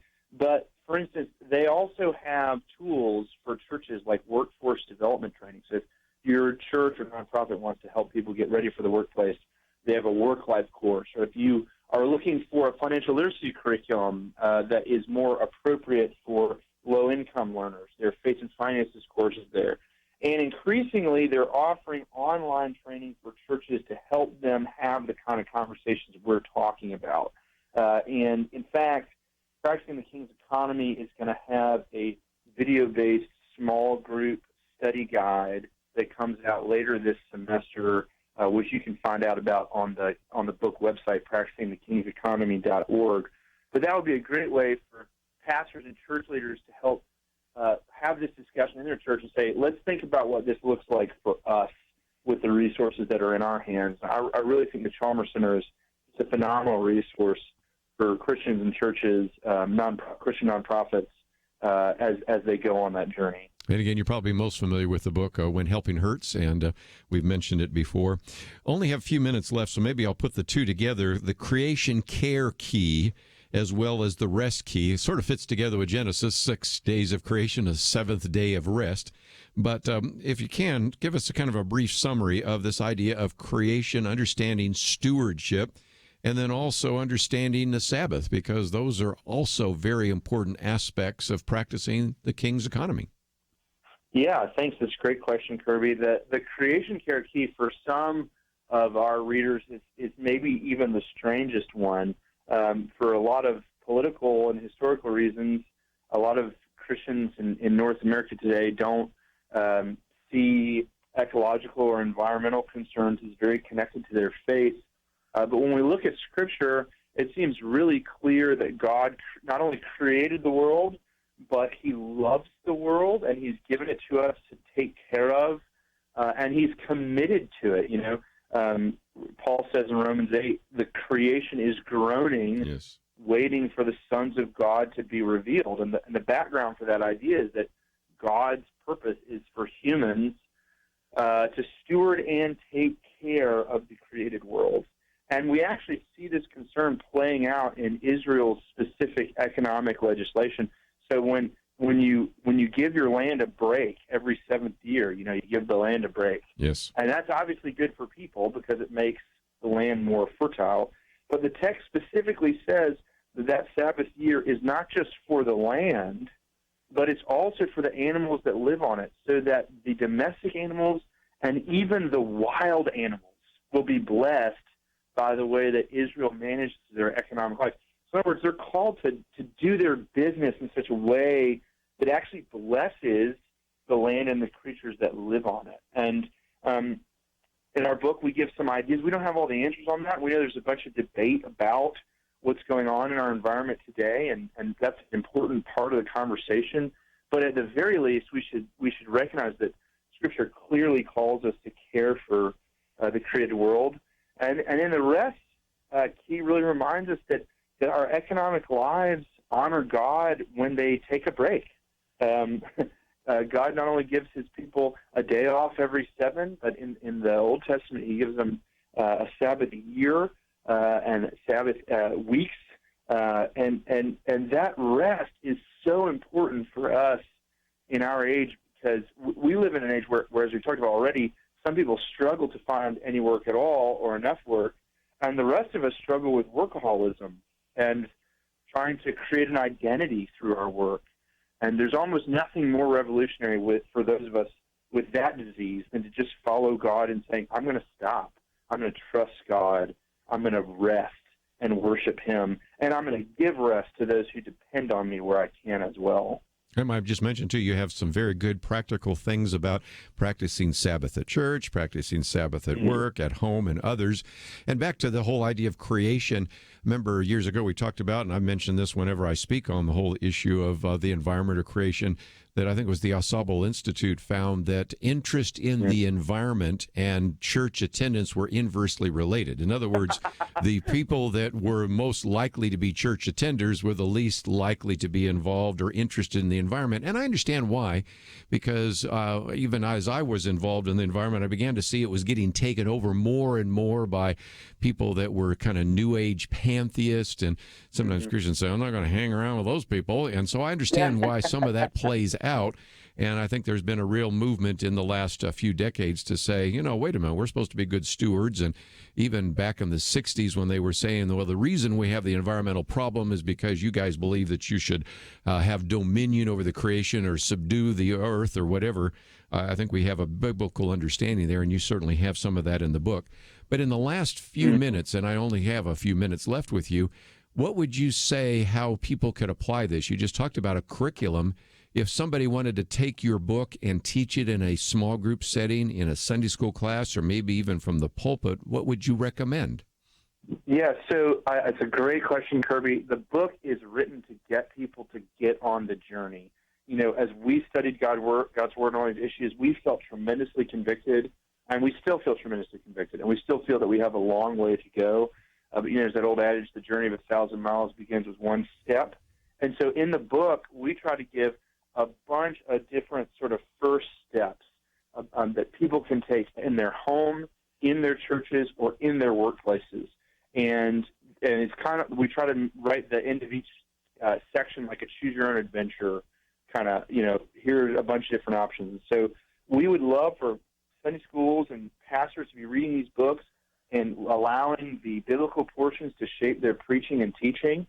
But we would also love to see small groups in Sunday schools really gathering together and say, okay, let's look at these options for practicing the kingdom economy. Which ones could we do together? Which one of these ideas could we practice together at our church or in our workplace or in our homes? And hopefully the book is a really great tool for that. Hopefully the small group video-based series that we're putting out is a really great tool for that. But ultimately what matters is that we gather around God's Word and we look at the gifts and the abilities and the resources and opportunities He's given to us, and we ask, how do we love God and how do we love neighbor? And in particular, how do we love our neighbors who are poor and marginalized and struggling for a variety of reasons in our society today? So that's where I'd begin, and I think God will use that to take us a lifetime's worth of distance together. Well, Michael Rhodes, appreciate you giving us an hour today. Thank you and your co-author, Robbie Holt, for writing the book, and thank you for giving us some perspective on how to apply biblical principles to the way in which we work, earn, spend, save, and give. Thank you for being with us today here on Point of View. Kerby. My privilege. Thank you so much. Let's take a break. When we come back, golly, we have just a few things in the news. We apparently do not have a shutdown, and the same question is, well, are we ever going to build the wall? And one of the articles I've posted here, so why don't we have a wall already built? Very good question. We're going to get into that. Of course, we have the indictment of Roger Stone. What does that mean for the president? And something I thought maybe I'd talk about. It happened in Texas, but then the president tweeted about it. 58,000 non-citizens voted in Texas. Almost 100,000 non-eligible people registered to vote. What does that mean for the next election? Got a lot to cover. We'll do that right after this.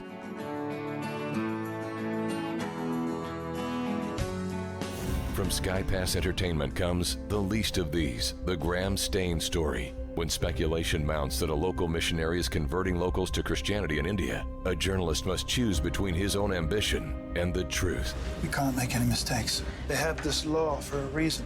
I know. We must pray. Based on the true story. The Least of These, the Graham Stain story. Rated PG-13. May be inappropriate for children under 13. In theaters February 1st. More information is available at theleastofthese.movie. Jesus said you could find a person's heart by where they invest their money. We at Point of View could not be more thankful that so many demonstrate a love for truth and for this nation by investing in our common mission. Of course, the reality is our team, our truth team, is a small percentage of those who listen. And right now, as they say in sports, we could use a deeper bench. For those who have given, thank you. And if you haven't made that step yet, take one now. Go to pointofview.net/team or call 800-347-5151. Show your heart for our future. Pointofview.net/team and 800-347-5151. Point of View will continue after this.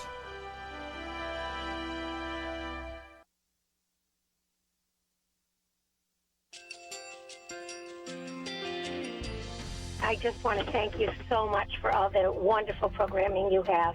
You're just absolutely fantastic. I recently started listening to Point of View, and I really found it interesting because of the different subjects you cover. Thank you for that. I really appreciate everything that you do in keeping us informed. Thank you, Kerby, for everything that you have been doing. I appreciate all the work that you're doing, advocating for the Word of God. Thank you so much. Point of view, I think, is absolutely necessary because it's a Christian perspective, a biblical worldview perspective, and receive very current, up-to-date information about what is really going on, week to week in our culture, which is changing so rapidly, and yet it's morally sliding backwards. Yeah, I'm just, first of all, I thank you guys. Y'all's program is wonderful, and enjoy it every day. I learn so much every time I listen to it. Point of View Radio Talk Show.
Hi, this is Kerby Anderson. Each day we take on the tough issues and provide a biblical perspective to them. The topics we cover are wide-ranging. Apologetics, theology, prophecy, creation and evolution, intelligent design, marriage, family, child-rearing, the millennial generation, trends in society, politics, economics, business, religious liberty, the Constitution, public policy, foreign policy, military policy, tensions in the Middle East, abortion, homosexuality, pornography, sexual ethics, media, technology, history, and America's godly heritage. We talk about anything that affects your faith, your family, or your freedom. So don't go anywhere, because Point of View continues right now.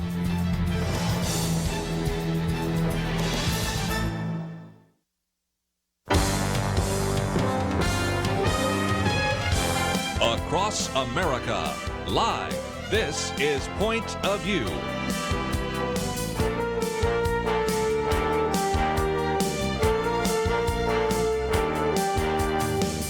And now, Kerby Anderson. Final hour today. We'd love to have your comments, and that's why we're going to have kind of an open line this hour to give you a chance to react to some of the things that have transpired over the last couple of weeks. Of course, we had a shutdown, and then, of course, the shutdown has now been postponed, essentially, because that is quite possible that by the middle of next month, middle of February, we might have another shutdown, or the president at that point may just say that this is emergency and use the authority he has in terms of an emergency to actually build the wall. So there's a couple of articles we've posted here, and then, of course, we want to welcome your phone calls, 1-800-351-1212. And the first is to recognize that the shutdown really costs the economy. I've had some of you in the past ask, well, aren't we saving money with the shutdown? Well, not unless you let some of those individuals that weren't working but getting paid go. That's not going to happen. And so one of the articles I've posted here is the economy lost at least $6 billion to the shutdown. Now, if you think about this for a minute, President Trump was asking for less than $6 billion, and we lost $6 billion. Again, there are ways in which you can analyze that and reevaluate that, but I'll just read the article from Newsmax. U.S. economy lost at least $6 billion during the partial shutdown of the federal government due to lost productivity from furloughed workers and economic activity lost outside business. That comes from S&P Global Ratings. President Donald Trump agreed on Friday, as we just mentioned last Friday, to end the 35-day partial shutdown, the longest in history, without getting the $5.7 billion he had demanded from Congress. S&P News release says that although the shutdown has ended, little agreement on Capitol Hill will likely weigh on business confidence and financial market sentiments. And a 3-week spending deal reached with the congressional leaders, which was quickly passed, by the way, by both the Senate and the House, without opposition, signed by the president, paves the way for tough talks with lawmakers about how to address security. So far, I have not seen, maybe you have, but I have not seen much evidence that anything is going to happen. And so they done 800,000 workers, which were furloughed and now actually will receive their back pay, could find themselves on the chopping block again. Or the other option, which I think is more likely, sadly, that the president might use his so-called emergency authority to declare the crisis at the border an emergency, which, by the way, I think might actually qualify, but that's not the point. I just think it's a good time in which we would want to have the president use less of the presidential authority and require members of Congress to weigh in on that. So whether you're liberal or conservative, I hope that you would at least agree that having our elected representatives work out a deal is better than having a president, whether it's a President Barack Obama or President Donald Trump or some future president, deal with that. So that is one of the topics I wanted to put on the table. Some of you have said, well, didn't we save money during the shutdown? No, we lost money equal to the amount that was being requested in the first case. Now, if you're a supporter of Donald Trump, you can say, well, look at those Democrats. They didn't get together with him, and we ended up losing as much money as they could have allocated. If you certainly are a supporter of others. You can come the other direction and say, if it weren't for the actions of the president or the actions of Congress, you can point fingers all over the place on that one. But before we take some phone calls, and by the way, if you'd like to join us, 1-800-351-1212. I know many of you have some comments about whether the president caved, whether or not this is exactly what the Democrats intended, or whether this becomes kind of a leverage that the president can use now over the next couple of weeks. If you'd like to join us, 1-800-351-1212. But I did want to address another question that many of you have asked, and it's a very legitimate question. Why don't we already have a wall?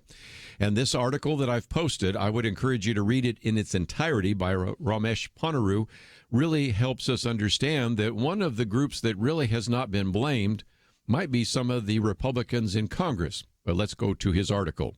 He says the question has come up over the last couple of weeks. Why didn't Republicans fund a border wall, or at least a significant increase in physical barriers at the border when they held both houses of Congress and the White House? And he says the answer comes down to 4 points. First, the administration from the president down really never made it a priority and followed up on it. The administration didn't really have legislative priorities of its own in 2017 and 2018. The top congressional efforts on tax reform and Obamacare were put on the agenda and largely designed by the congressional leadership rather than by the White House. So that's point number one. Point number two, he says, second, the congressional leadership didn't really care about the wall and certainly wasn't going to go to the mat for Trump on an issue that he wasn't asking it to do. They turned out, I think, to have been short-sighted about the wall. Trump had helped to bring into a new Republican coalition those whose political health depended to a significant degree on the progress on the wall, whether or not Trump was exerting himself to deliver that progress. He says, alternatively, better from my perspective, Republicans could have tried to redirect their supporters' attention to better ways to enforce the immigration laws, like mandating that employers check the legal status of new hires. So point number one, the administration didn't push it. Point number two, the Republicans weren't going to go on the mat if the president wasn't pushing it. Point number three. Third, he says, throughout 2017 and 2018, Senate Democrats had the power to filibuster wall funding, and while Senate Republicans could have changed the rules to eliminate this power, they did not have 50 senators that wanted to take this step. So actually getting somewhere on the wall would have required a deal with the Democrats, likely one giving permanent legal status to illegal immigrants who came here as minors, which is known as DACA. And then number four, when Senate Democrats in the aftermath of their own failed shutdown last year proposed such a deal, Trump turned it down because he wanted more, including cuts to legal immigration. I think there's a case for such cuts, Ramesh Ponnuru says, but he had not campaigned on them, and there was nowhere close to a congressional majority for them. He overreached, in other words, and threw away the best chance he had to deliver on a major campaign promise. Well, part of the promise, since the deal would not have made Mexico pay for the wall, it's not clear he will get that chance again. So this is a very good piece that I've posted on the website for you to read, because many of you said, if this wall was so important, why did the president wait till essentially the 11th hour to force a shutdown to get a wall that he could have been able to obtain earlier? I think this piece by Ramesh Ponnuru really helps us get into some of the very difficult sets of circumstances that prevented a wall from being developed. It doesn't answer the other question, which I think is still a relevant one. Didn't we spend money before on a wall? Didn't we say we were going to actually increase the barriers? And in some cases that has been done, but some of the new places where walls were going to be put have never been developed, and that's what that $5.7 billion is for. We are headed towards another crisis, but at the moment, I'd love to get your comments about the shutdown, about the wall, and a little bit later we'll talk about the indictment of Roger Stone and some of the significance that might have in the Mueller investigation. Let's take a break. 1-800-351-1212. We'll take those calls right after this.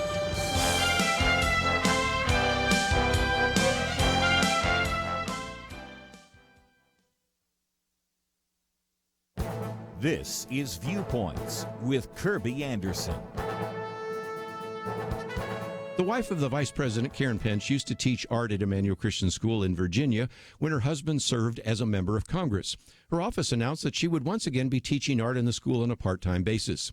That announcement was met with lots of criticism for one major reason. This Christian school, like so many others, requires students and parents to abide by a Christian code of conduct concerning sexual activity and traditional marriage. A CNN writer described the school's conduct code as, "This language is disgusting." Another outrage that she would be working at a school that discriminated against LGBT adults and children. One commentary suggested that the school is like the real-life setting for The Handmaid's Tale.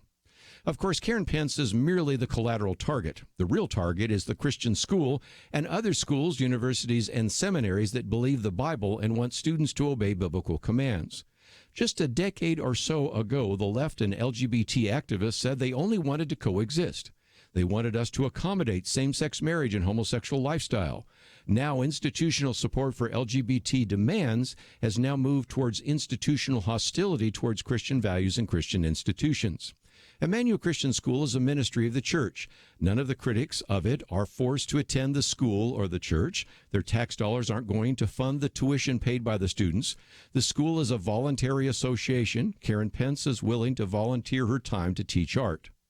A few years ago, none of this was controversial. It only became controversial when the left stopped pretending they wanted accommodation and started enforcing compliance to their demands. I'm Kerby Anderson, and that's my point of view. From Sky Pass Entertainment, The Least of These, The Graham Staines Story. The Least of These, rated PG-13, in theaters February 1st. TheLeastOfThese.movie.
You're listening to Point of View, your listener-supported source for truth. Shutdown may have cost us $6 billion in terms of the economy, which is comparable to the amount that was being requested, $5.7 billion. We had a shutdown. It is no longer in effect at the moment. We don't have any funding for the wall, so I'd love to get your comments. 1-800-351-1212. Head out to Georgia first on the Good News Network. Gary, what's your point of view? Hey, my point of view is I think some of the questions we're being has Trump capitulated, et cetera. Before I get to that, I would like to say this. Both parties have failed this over many, many years. They've all had the opportunity to respond to this. This is not a problem that has popped up overnight. So I think part of this is just a failure by people wanting to make a decision. They want to continue to grow government, in my humble opinion, and that's not beneficial to the American people. So I think that they both had an opportunity, both sides had an opportunity to correct the behavior, and they didn't do that. I think it's well said. Yeah, and I think the real question is this. I think the president has allowed this to be undone for a couple weeks just because he wants to provide for some relief for the American citizens that have been, at the other end of this thing, where they've suffered a little bit by not getting a paycheck. So I think it actually speaks about his leadership more than anything else. Well, again, one of the things I think it'd be fair to say is that both parties are deserving of blame. And one of the things that I pointed out the other day is when you look at the surveys, most of the polls blame either Donald Trump, President Trump, or they blame the Democratic leadership. But the one that seemed to get off scot-free were the Republicans. And so that's one of the reasons I wanted to post this one by Ramesh Panaru. there were some opportunities Republicans might have had when they controlled both the House and the Senate to pass it and didn't. And, of course, as you point out, we don't have to just look over the last 2 years. You can go all the way back to, let's go back to 1986 when Ronald Reagan said, okay, we will actually allow amnesty if we build the wall. Should have done the other way around, build the wall, and then we'll have amnesty. But, that never happened. And then over every single presidency and every single Congress, there have been opportunities that have been squandered. Not to say that we don't have any barriers or wall, but we don't have it in some key places. And so that, I think, is blame to go around. And guess who gets hurt the most? Well, as we heard from one of our listeners just the other day, these government employees go to work one day, next day they can't go to work. I mean, even if you're going to fire somebody, you usually give them 30 days. And so they've paid the price. And now I think we as Americans have paid the price, $6 billion in lost productivity. So if you want to point some fingers, there's a lot of places to point fingers to, isn't there? Absolutely. And I agree with the statement. The deal needs to be, what can we do for, the big answer, I think, is, what are we going to do with the problem as it currently exists? We have folks here we need to have, and I hate to use the term because it's so inflammatory, there has to be a pathway to solve this. So I didn't say a pathway to citizenship, just a pathway to solve. There's a solution in here somewhere, and it's going to take some bipartisanism on both sides to really get to the bottom of this. One last thing. Our president, whether you like him or not, has had a wonderful impact. If you are strictly going by facts, if you look at the Dow and let's accept today and the days that they have some bottoming out. But if you look at what has impacted what he's done, he has pretty much followed verbatim what he said he was going to do. And so a lot of people like consistency. I want to have an employer that is consistent in his behavior towards me, and I think the president is showing consistency. Well, Jim, if you go to the White House, and of course, I've also, I think, posted it here, the list of all the things that have been accomplished in this presidency. And many of those were promises that he made that other presidents made, but he was able to keep. And the example I always love to use, which is relatively insignificant in some ways, was the decision to move the embassy from Tel Aviv to Jerusalem. I've been struck by the number of times when people have been interviewed that have been at a Trump rally, they keep bringing that one up. It wasn't necessarily the top 10 issues listed by Donald Trump. It wasn't something that he thought was that significant. But nevertheless, the fact that he did it means a lot to individuals, along with many of the other things he promised. So there is a sense in which most people up until fairly recently have said, well, wait a minute, you make all sorts of promises in a campaign, but the old line used to be promises in a campaign are kind of like pie crust. They're expected to be broken. And he's actually kept his promise on a lot of things that many people probably never thought that he would follow through on. So that's a good point as well. And let's take some other phone calls here. We'll stay in the state of Georgia for another few minutes. WLPE, and I think it's Felicia. Thank you for calling today. Great. Thanks for having me on. What would you like to add? Well, I agree somewhat with what's being said, but I really think that our president did not take into consideration how this government shutdown would affect the people of America. And it's almost as if, he gambled with the lives of the American people for something that they would eventually have to end up paying for. So it's like, I'm going to pull your teeth so I can get you some excellent false teeth. You know what I'm saying? Yeah. It's like it didn't make sense to do the people of America this way. I'm not particularly a Donald Trump fan. However, he is our president until he's no longer our president, and I respect that. But I don't respect this decision, for him to shut down the government and then threaten the Senate. Okay, you have the senators and Congress.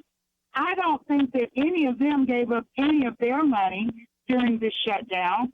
I don't see that our president sat down and said, guess what? We're not going to spend any more American money until this is resolved. No, he kept going and doing the things that he does. And how many millions of dollars goes into every trip that he makes to another country, just on security alone? Yeah.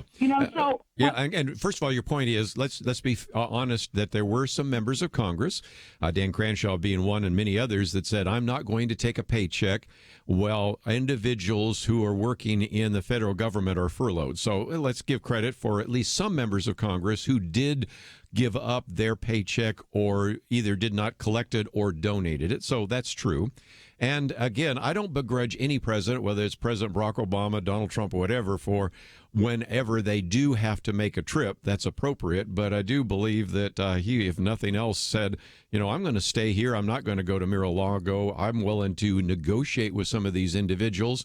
And as a matter of fact, he even canceled a trip that Nancy Pelosi and some of the other people wanted to take. So very good points. And one of the solutions is, first of all, to prevent this from happening again.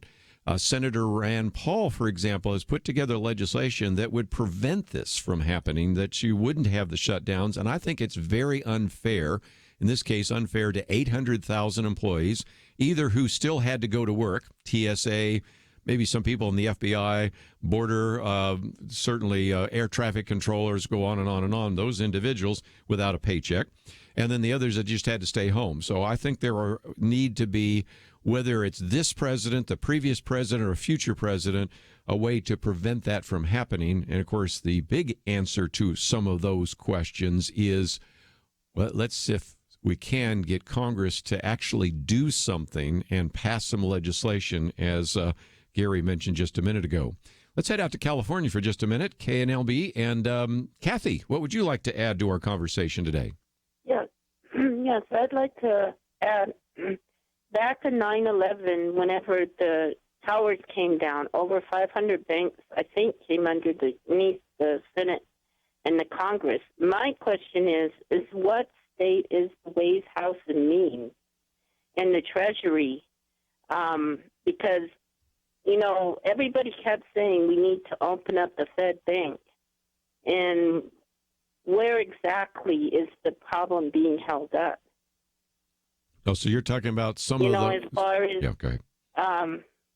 Using federal employees and the wall, a fight between that so that they can divert people's attention off the wall, plus put the blame on Trump for the people being unemployed for that time.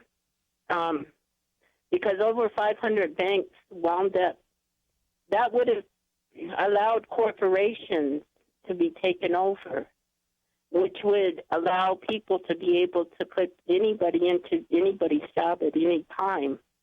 And that would be why a lot of people coming across the border would be beneficial to possibly those that are in government. So again, I think what you're talking about there is the issue of distraction, which if you have noticed, one of the things we try to do from time to time is say, while people are saying, look at all the problems over here, we're missing some very important issues. And that's why I really want to try to come back and talk about some of those, including some things you just talked about in terms of the Federal Reserve and the banks. But we have to take a break, so let's do so. We'll be back with more right after this. Question, do you have a health insurance plan you are not happy with? Well, Bethany and Jason thought they were stuck. Their plan just kept getting more expensive, and Bethany's favorite doctor didn't even take that plan anymore. And then some friends at church told them about Medi-Share. With our previous insurance, we were paying $1,200 a month. With Medi-Share, we now pay around $600 a month. Yes, they're paying $600 less per month, and that's a pretty typical savings with Medi-Share, and they actually like Medi-Share more. I was able to go back to my original doctor that I absolutely loved, and it's just been an absolutely beautiful thing being a part of Medi-Share. Yeah, so they pay a lot less, and they like it more. No wonder Medi-Share is growing so fast. Find out more. They're super easy to talk to. All you have to do is call 855-90-BIBLE. That's 855-90-BIBLE. 855-90-BIBLE. It takes a team to win. Be part of Point of View's Truth Team and bring truth and healing to America. Go to pointofview.net/team, pointofview.net/team, and 800-347-5151. Point of View will continue after this.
You are listening to Point of View.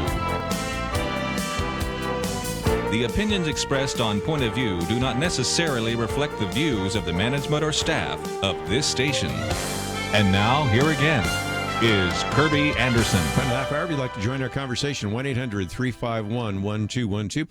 Let me just give you a programming note, and that is tomorrow.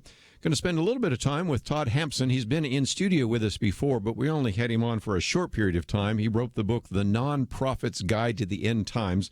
A very well written and very well illustrated book, which if you have not seen it, he's just a great kind of cartoonist and illustrator and things like that. I think you really enjoy that conversation. We'll get into some of the prophetic aspects of things we've talked about here on Point of View before. Will Graham the Fourth, that would be William Franklin Graham the Fourth.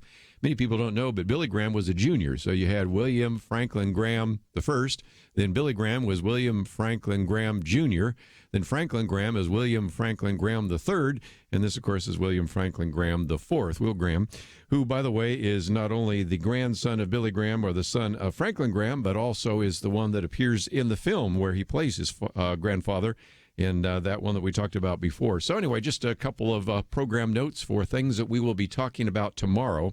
And before I get into some other issues on the news, let me look at one from last week because some of you ask about that. And that has to do with some of the reaction now to what has been happening in the state of New York. Of course, as we mentioned last Friday, the governor of New York signed the Reproductive Health Act on last Tuesday, which was the 46th anniversary of Roe versus Wade.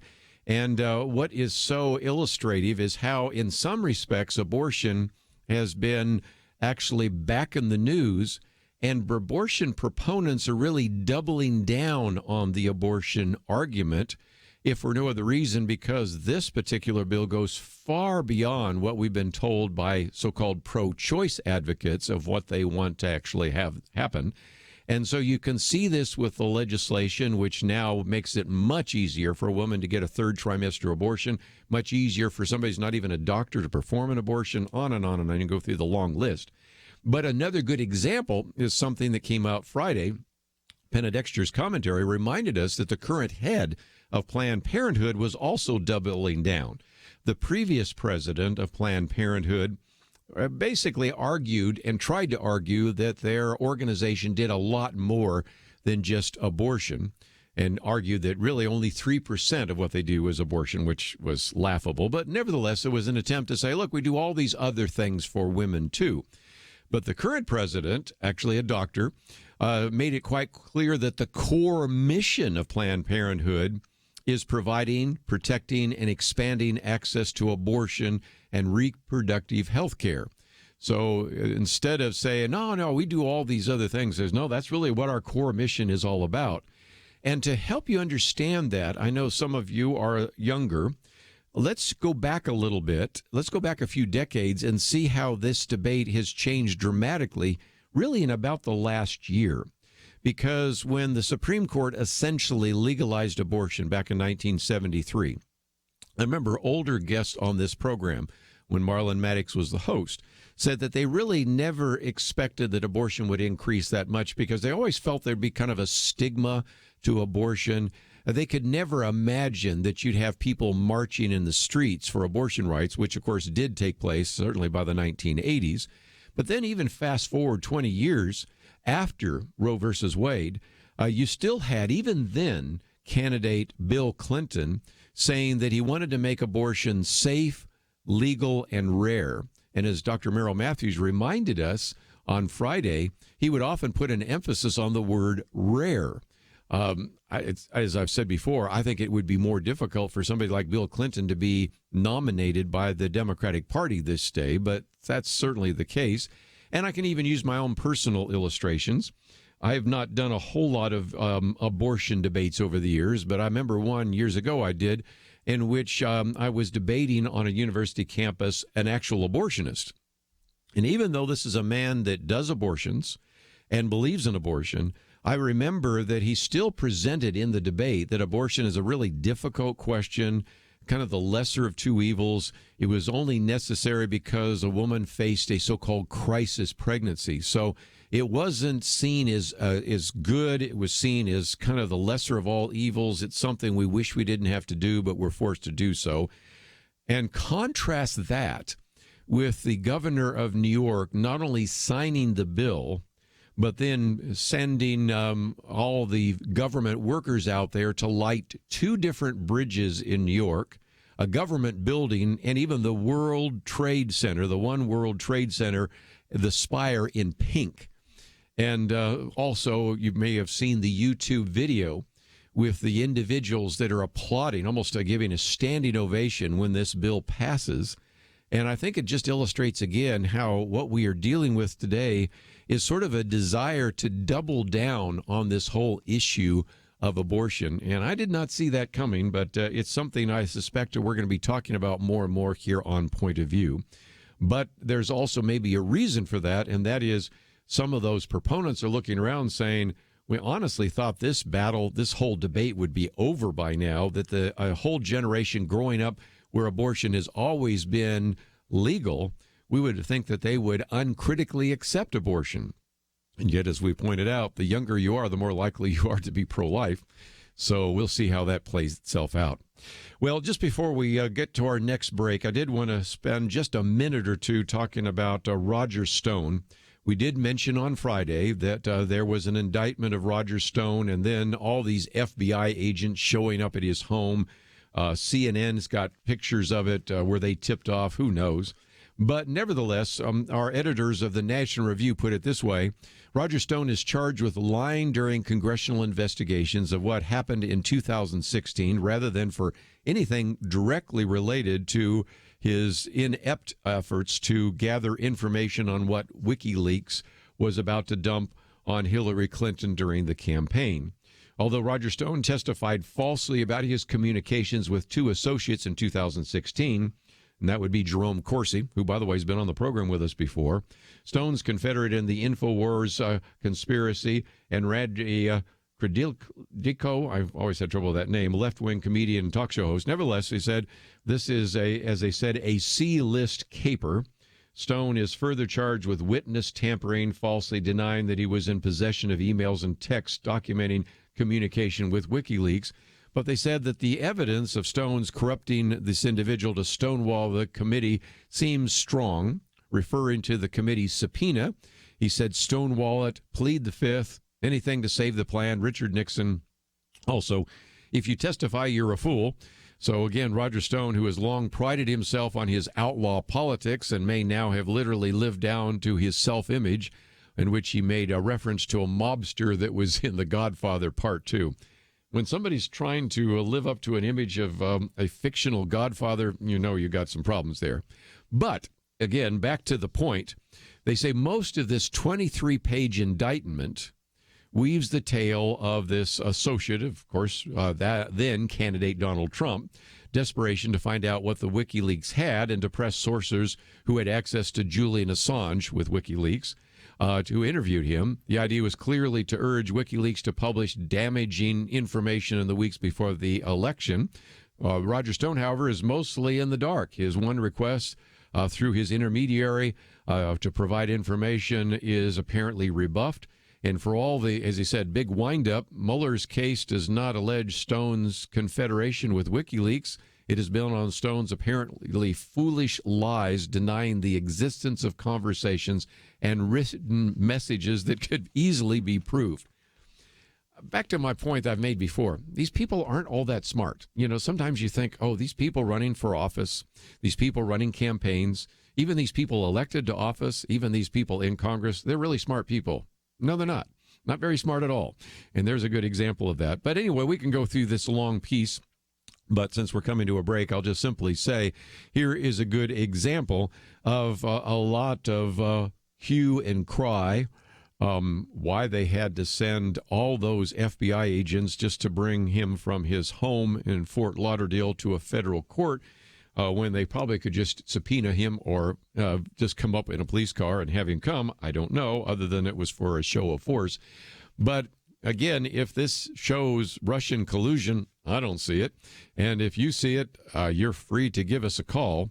The only real question left, since the Mueller investigation pretty soon is going to be writing its report, if it isn't already written, is why did so many of these individuals associated with Donald Trump feel they need to lie?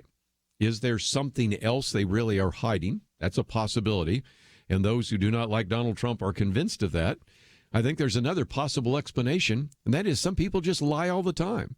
If you were around on Point of View during the 1990s, we used to point out how many different times Hillary Clinton or Al Gore would lie when there was no reason to lie, when they would embellish the truth when there was no reason to do it. And I think sometimes when you're so used to doing it, you sort of forget that telling the truth is probably the better way to go. But nevertheless, it's at best a sea level caper. Maybe we'll find out more, but so far, that's all we got. Be right back.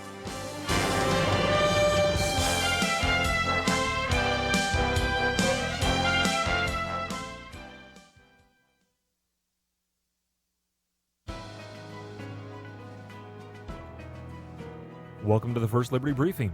I'm Jeremy Dice. After World War II, soldiers from the Army's 10th Mountain Division sought to honor their fallen brothers who were lost while fighting in some of the roughest terrain in Europe. The memorial is a 6-foot-tall figure of Jesus in the style of religious shrines they had seen on battlefields in Europe. The Knights of Columbus in Kalispell, Montana erected this veterans memorial known casually as Big Mountain Jesus. It stood without complaint for more than 60 years atop Big Mountain in the Flathead National Forest. One group wanted to knock the memorial down.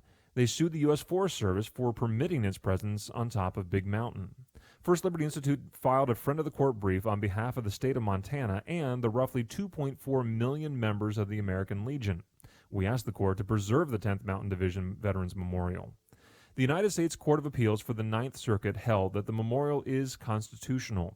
The court explained that the Constitution does not require the government to purge cultural or historic symbols from the public square merely because they are religious.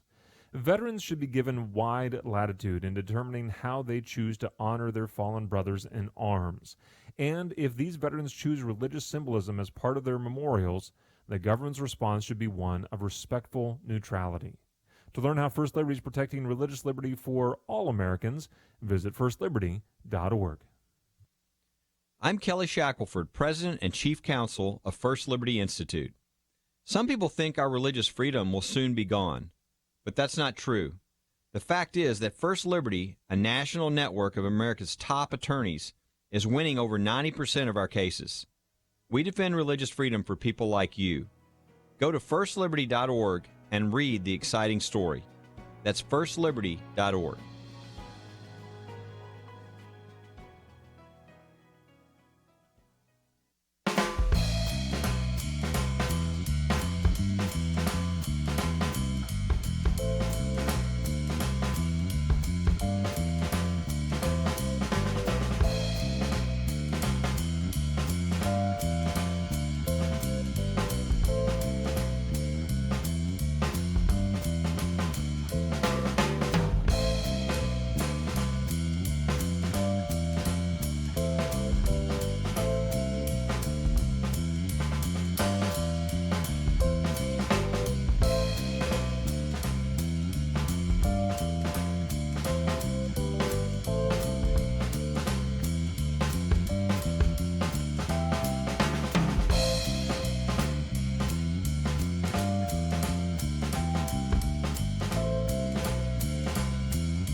Now, back to Point of View, your listener-supported source for truth. Back for a few more minutes. Let me just mention that one of the stories that came out of the state of Texas became a national story. And again, I do a local broadcast that people just mostly in the state of Texas get a chance to hear, and that is a story that came out from the Texas Secretary of State that about 58,000 non-citizens voted in Texas. and perhaps as many as 100,000 non-eligible people are registered to vote. And that was sort of more of a Texas story until you had the President of the United States, that would be, of course, Donald Trump, in a tweet on Sunday saying, wait a minute, 60,000, again, to be fair, he said nearly 60,000, so it's 58,000, but okay, nearly 60,000 non-citizens voted in Texas, almost 100,000 non-citizens were registered to vote. These numbers are just the tip of the iceberg. All over the country, especially in California, voter fraud is rampant, must be stopped, strong voter ID. Well, as soon as he issued that, and then that tweet showed up on a Fox and Friends segment, then you had all sorts of people piling on saying that this was misleading. Not all 58,000 of those individuals whose names don't match the voter rolls or as citizens necessarily are actually illegal, and on, which I guess, to be fair, is true. But I think it illustrates a very significant problem, and that, of course, is just in the state of Texas. Again, you can recognize the possibility that when you're looking down voter rolls and you're looking down whether or not these individuals are citizens, sometimes a person might have a different name. Bob Smith might be listed as Robert Smith. Sam Rodriguez may be Samuel Rodriguez. Okay, so I get that. But I would guarantee that at least half, probably a very high majority of those 58,000 who have voted in the election were voting there illegally. And we've even talked about in Dallas, where I broadcast from, one state senator actually documented the number of people that were illegal voting in the election because a lot of those were actually self-disclosed. In other words, the way they discovered many of those people is that when you were called for jury duty, you fill out a form on why you should not serve on a jury, and a lot of people would check the box saying, I'm not a citizen. And they look up and go, well, wait a minute, you're on the voter. You voted in an election, and you're not a citizen. And so we've discovered some of those in the past. So anyway, we're going to hear over the next couple of days, probably all sorts of back and forth about whether or not we have individuals who are voting illegally in this particular case, the state of Texas. We know that that is the case, and if there's ever been a case for cleaning up the voter rolls, it's the fact that more and more of these secretaries of state, and this is happening more in places like Kansas or in Texas, probably a lot less in, say, California, which was the example of the tweet used by President Trump, that illustrate these actually can affect elections. And even in the state of Texas has been kind of interesting because there have been a number of people that have been prosecuted. One or two went to jail. There have been a couple of actual elections that have been overturned due to fraud. So for anybody to say with a straight face there's no examples of voter fraud, they haven't been paying attention to court records or the fact that in a few cases voter fraud actually has been found and changed the outcome of elections even in the state of Texas, which is where the case came from. Let me just mention real quickly, my commentary today is about Karen Pence.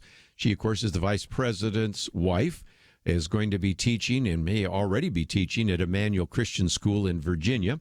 I've spoken at that church before. I'm very familiar with it when I lived in Washington, D.C., when I went to Georgetown. And, of course, you know the criticism she received simply because this particular church and school actually require that individuals follow biblical principles. And as soon as you have a school or a Christian organization or whatever have a code of conduct in terms of sexual activity or traditional marriage, then, of course, you have the outpouring against her.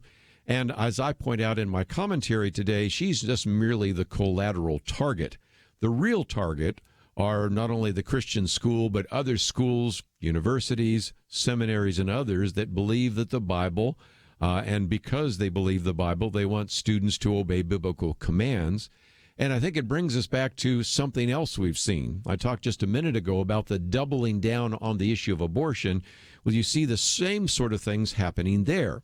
Because just even a decade ago, I remember here on Point of View having people that would call into this program and they'd say, look, we just want to coexist.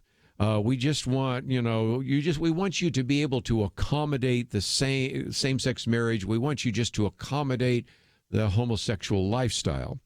But as I point out in my commentary, what before was seen as accommodation now is hostility.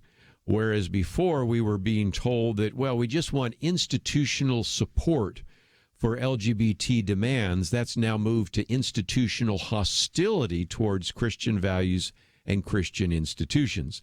And the point I make is that Emmanuel Christian School, it's a ministry of the church.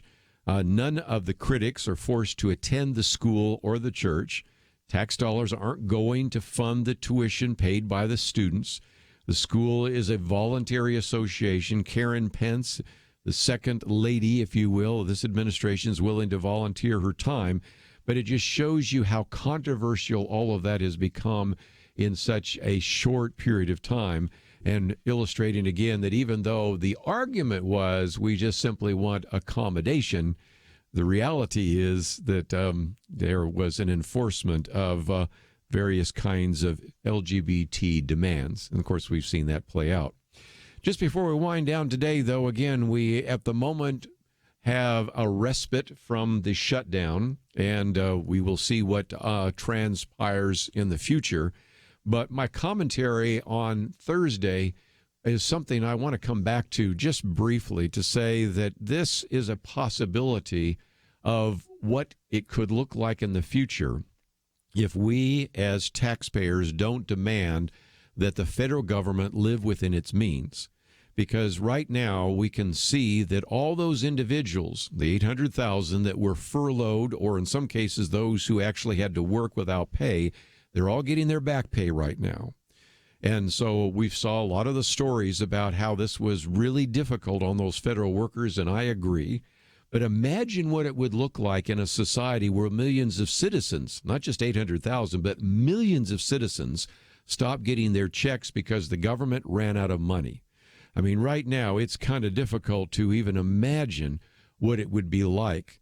But if you just think about the frustration you saw on the faces of some of those individuals and those stories of individuals who indeed now are receiving their back pay, just imagine what this would look like in the future if grandma doesn't get her Social Security check or an impoverished mother doesn't get her welfare payment. And this, again, is a place where you can point fingers in both directions. The national debt has gone up whether we've had a Republican president or a Democrat president. The national debt has gone up whether we've had a Republican Congress or a Democratic Congress. And so as a result, I think it's important for us to say, someday we might run out of money. And this was sort of a preview of what could happen. And so that's one of the reasons I wrote that piece last week. Kevin Williamson called it a dress rehearsal for a fiscal Armageddon. And we need to pay attention to some of these very significant economic issues. And so if you haven't seen my commentary from last Thursday, it's available on the website. And, of course, my commentary today on Karen Pence. And if you go to the website, click on that button that says sign up. You can receive my commentaries in your inbox every single day, Monday through Friday. Penedexters comes to you on Saturday. We have a place for you to also acknowledge that we need to fight against religious persecution. And I might just mention that we're actually about ready to fill up the first bus for our trip to Israel in October. We only have 2 buses, and that will be it. So if you have been thinking about going to Israel with us in October, you might click on that banner that's on the website at pointofview.net. I want to thank Andrew and Steve for the help behind the scenes. Looking forward to tomorrow's conversation about end times and our conversation with Bill Graham. So we'll join you tomorrow right here on Point of View. Question: do you have a health insurance plan you are not happy with? Well, Bethany and Jason thought they were stuck. Their plan just kept getting more expensive, and Bethany's favorite doctor didn't even take that plan anymore. And then some friends at church told them about Medi-Share. With our previous insurance, we were paying $1,200 a month. With Medi-Share, we now pay around $600 a month. Yes, they're paying $600 less per month, and that's a pretty typical savings with Medi-Share. And they actually like Medi-Share more. I was able to go back to my original doctor that I absolutely loved, and it's just been an absolutely beautiful thing being a part of Medi-Share. Yeah, so they pay a lot less, and they like it more. No wonder Medi-Share is growing so fast. Find out more. They're super easy to talk to. All you have to do is call 855-90-BIBLE. That's 855-90-BIBLE. 855-90-BIBLE. It takes a team to win. Be part of Point of View's Truth Team and bring truth and healing to America. Go to pointofview.net/team, pointofview.net/team, and 800-347-5151. Point of View is produced by Point of View Ministries.